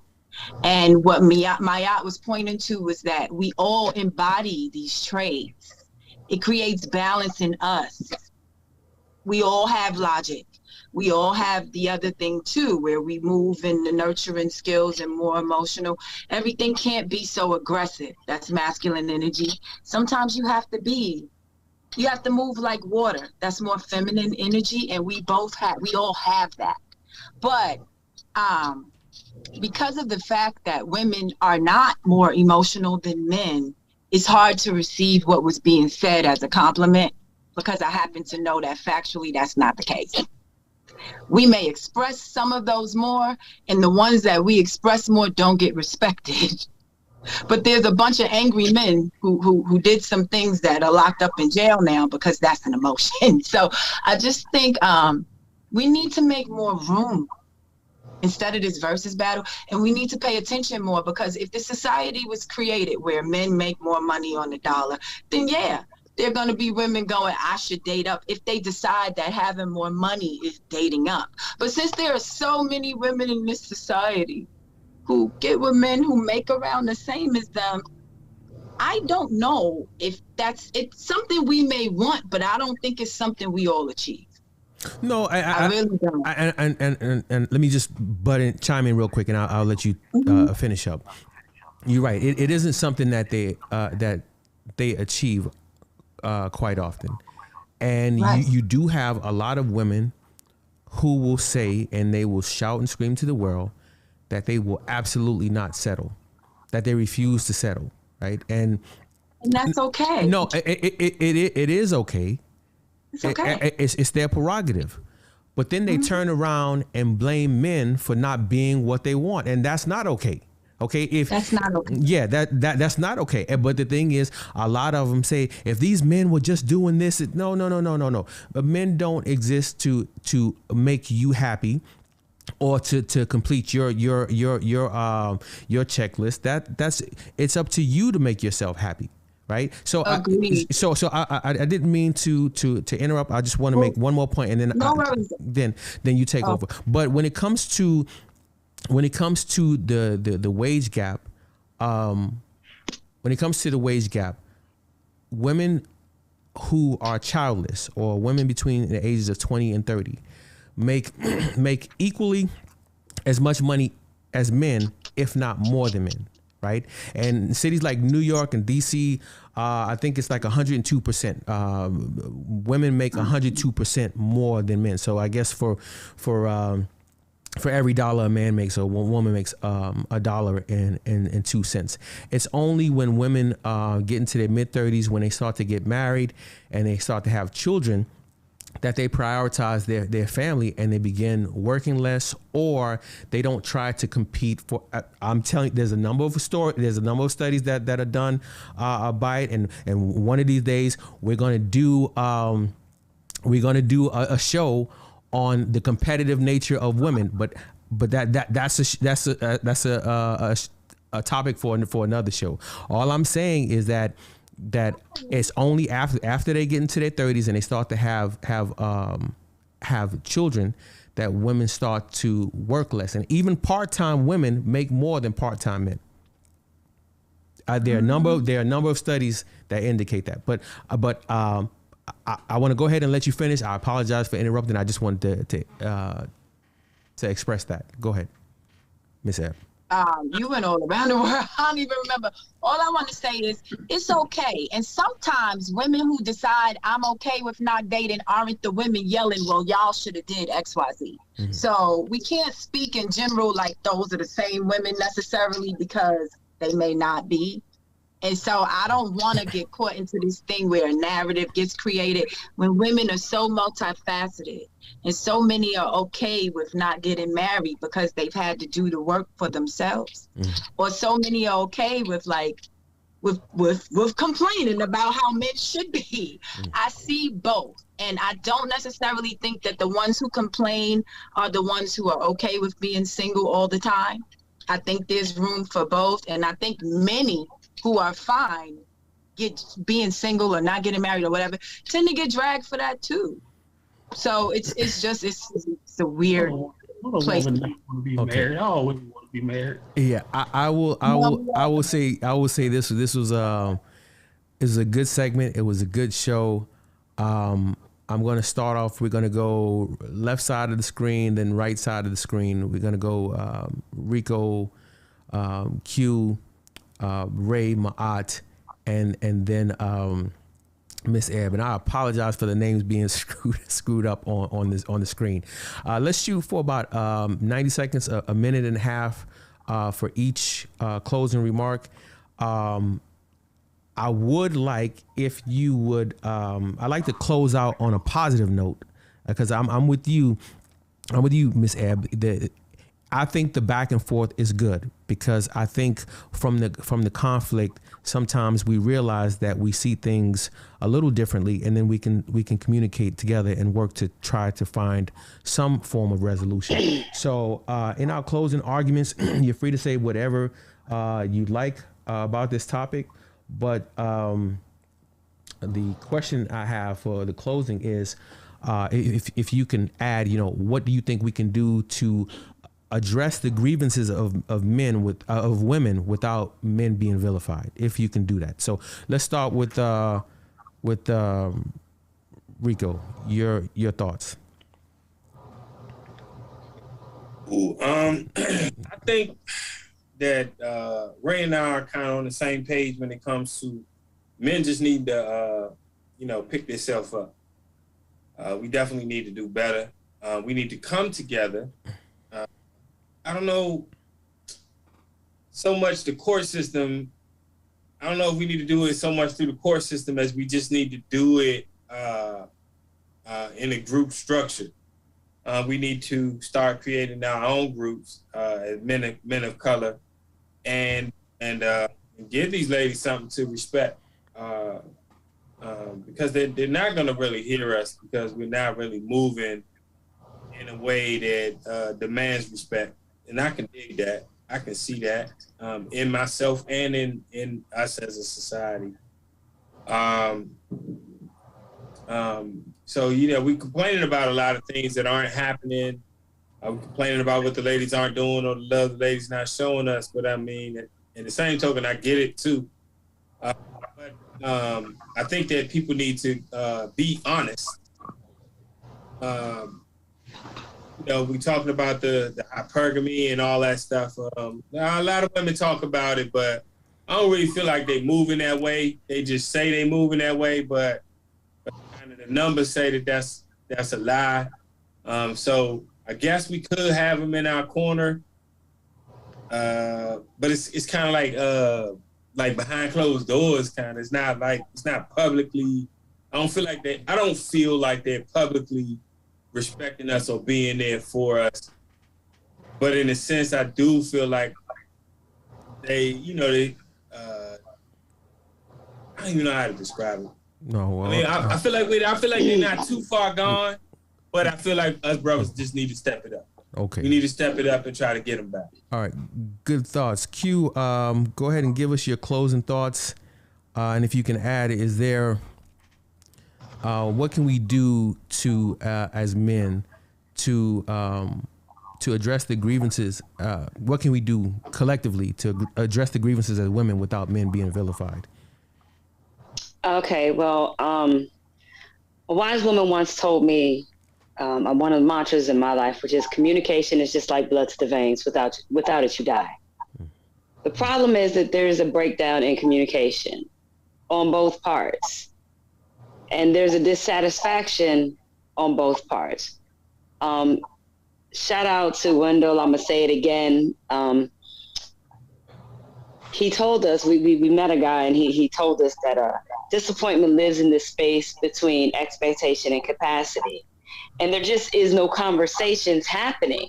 Mm-hmm. And I think if we, because ultimately we're talking about how can we heal our community? How can we change the mindsets? Why are these things happening? These things that are damaging, these things that are from one aspect, you guys see them as we benefit from them. On the other aspect, we may see it as no, we had to fight back, so it's not a benefit. At the end of the day, if we can have conversations that's productive, where we can make room for both sides to be heard, I think we'll move forward. Even when it comes to, like you said, with the court systems, the courts, they weren't designed for us. They were not designed to benefit Black people. Start there, stop there. So if we could start to, within our own communities, handle our business, and if that means men stepping up and then women deciding we're going to step up too and do our part, that's how you address those things. But it starts with, like we did here, conversations. Great. Good thoughts. Good thoughts. Ray, your thoughts? Did you hear my address to the ladies earlier? Yeah. Did you hear what they heard? I heard what you said. Their responses to what I said. What the men heard was a compliment. What I was trying to get out there was a compliment. The women heard something completely different. Now, listen, I'm not going to try to make myself sound like an angel. There's been a lot of women that have come and they have gone. All of them pretty much hear the same way. We don't communicate correctly. Women like communication. It's one of the trios when you go out on a date. What are you looking for in a man? Loyalty, communication, trust. Everybody's heard the same exact thing. Even when you're looking on these dating apps and when they put under their bios, those communication is always number one. But can we really, really communicate in a way that won't make women feel some type of way? It's almost impossible, because this was a very good example of what just happened. All I did was gave compliments. Women heard World War III. Can you imagine, how is it possible for us to communicate something that won't make them feel some type of way? I literally gave a compliment. I hear you, but let's try to leave out on a positive note. You gave a compliment.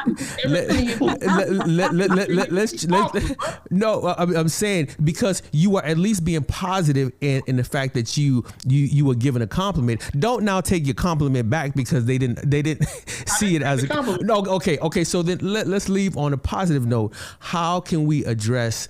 It ain't no way. Okay, so you going to leave it there negatively. Okay, well I gotta go on because we short on time. We're closing out, and I'm only giving everybody 90 seconds, man. So Ma'at, how can we get to a point where collectively we can address the grievances without vilifying the brothers?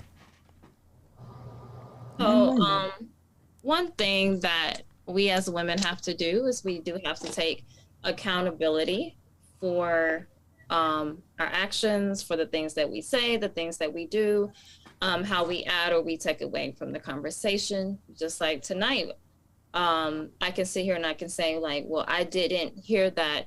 And there might have been words that I heard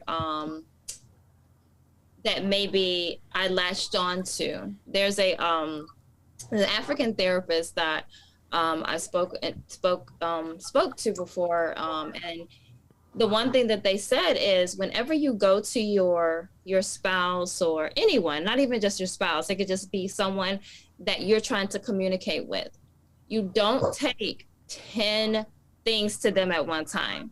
You take one thing. You say, this is how I feel like you injured me. This is how I feel. Now, you can also say it as far as something you like they could have done something that you really loved, and you tell them how you feel. So you want them to know, but you can't, when you start going to someone and you're saying several different things at one time, they're not going to be able to hear all of that. They're going to throw it all away. And then you're probably most likely you're going to start arguing. So we as women have to understand that too. It's like almost like how we, like if your child comes to you and they're giving you 10 million things that they want you to do, or they're angry with their sibling or whatever, you're like, hold up. I can only deal with this one thing one at a time, because we got to understand we are still just a one individual person. So I think we have to learn how to communicate also one thing at a time. When we're having these conversations, we want to fix every single thing in our community. But first, we just got to fix maybe that one thing first. Right. And communication is a skill that we have to learn. We can learn how to communicate effectively, but we have to be willing to learn the other person's communication style. In a relationship, you have to learn that person's communication style, and then you have to learn how to communicate effectively to that person. And I think we can all agree that it's not wise to make assumptions about what the other person is saying, and if there's any confusion, then it's best to ask that person. But I want to go ahead and move on to Miss Ebbs, And go ahead and close us out. Well, I'll close us out but go ahead and give your final thoughts. What do you think we can do collectively to go ahead? I think we need to make room for each other. We need to make room to hear each other and not defensively, meaning like it's not a versus battle. And we need to make room for that more. And, you know, leaving on a positive note, I just want to say that I love Black men. I would like to be in partnership with Black men, which means that I'll do it when I feel safe, and there are plenty that make me feel safe. So I know it's possible, right? And heard, and I stop and I listen because I care. And so I'm not going to say anything more than that, except for I love Black men and I love being in partnership with them.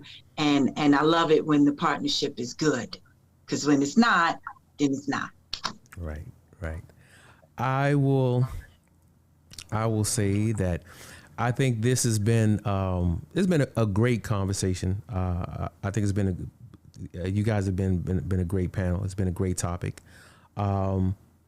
You know, I know I tend to repeat myself over and over. I'm big on communication, and I've always said that, you know, discussions like this help, and that's why I like to have primarily like an even number of men and women, so we talk to each other and not past each other. And so I just like to thank all of you for bringing the heat tonight.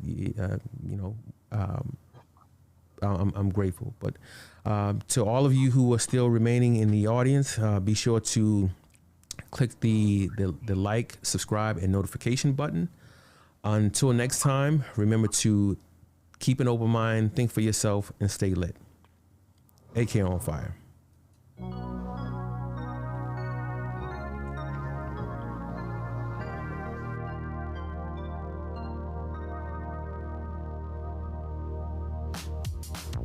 Babe, when I saw you for the first time, I knew we were destined to meet. 'Cause my knees went weak, my stomach went tight. Stay there, don't leave. Pull myself together, babe, I'm so shy. Trying to find something to say. Whatever I say needs to be right to you, my way. Damn, I feel trapped, 'cause now you're everything I see. One look was all that it took. Then you left your mark on me. Now I got everything to lose.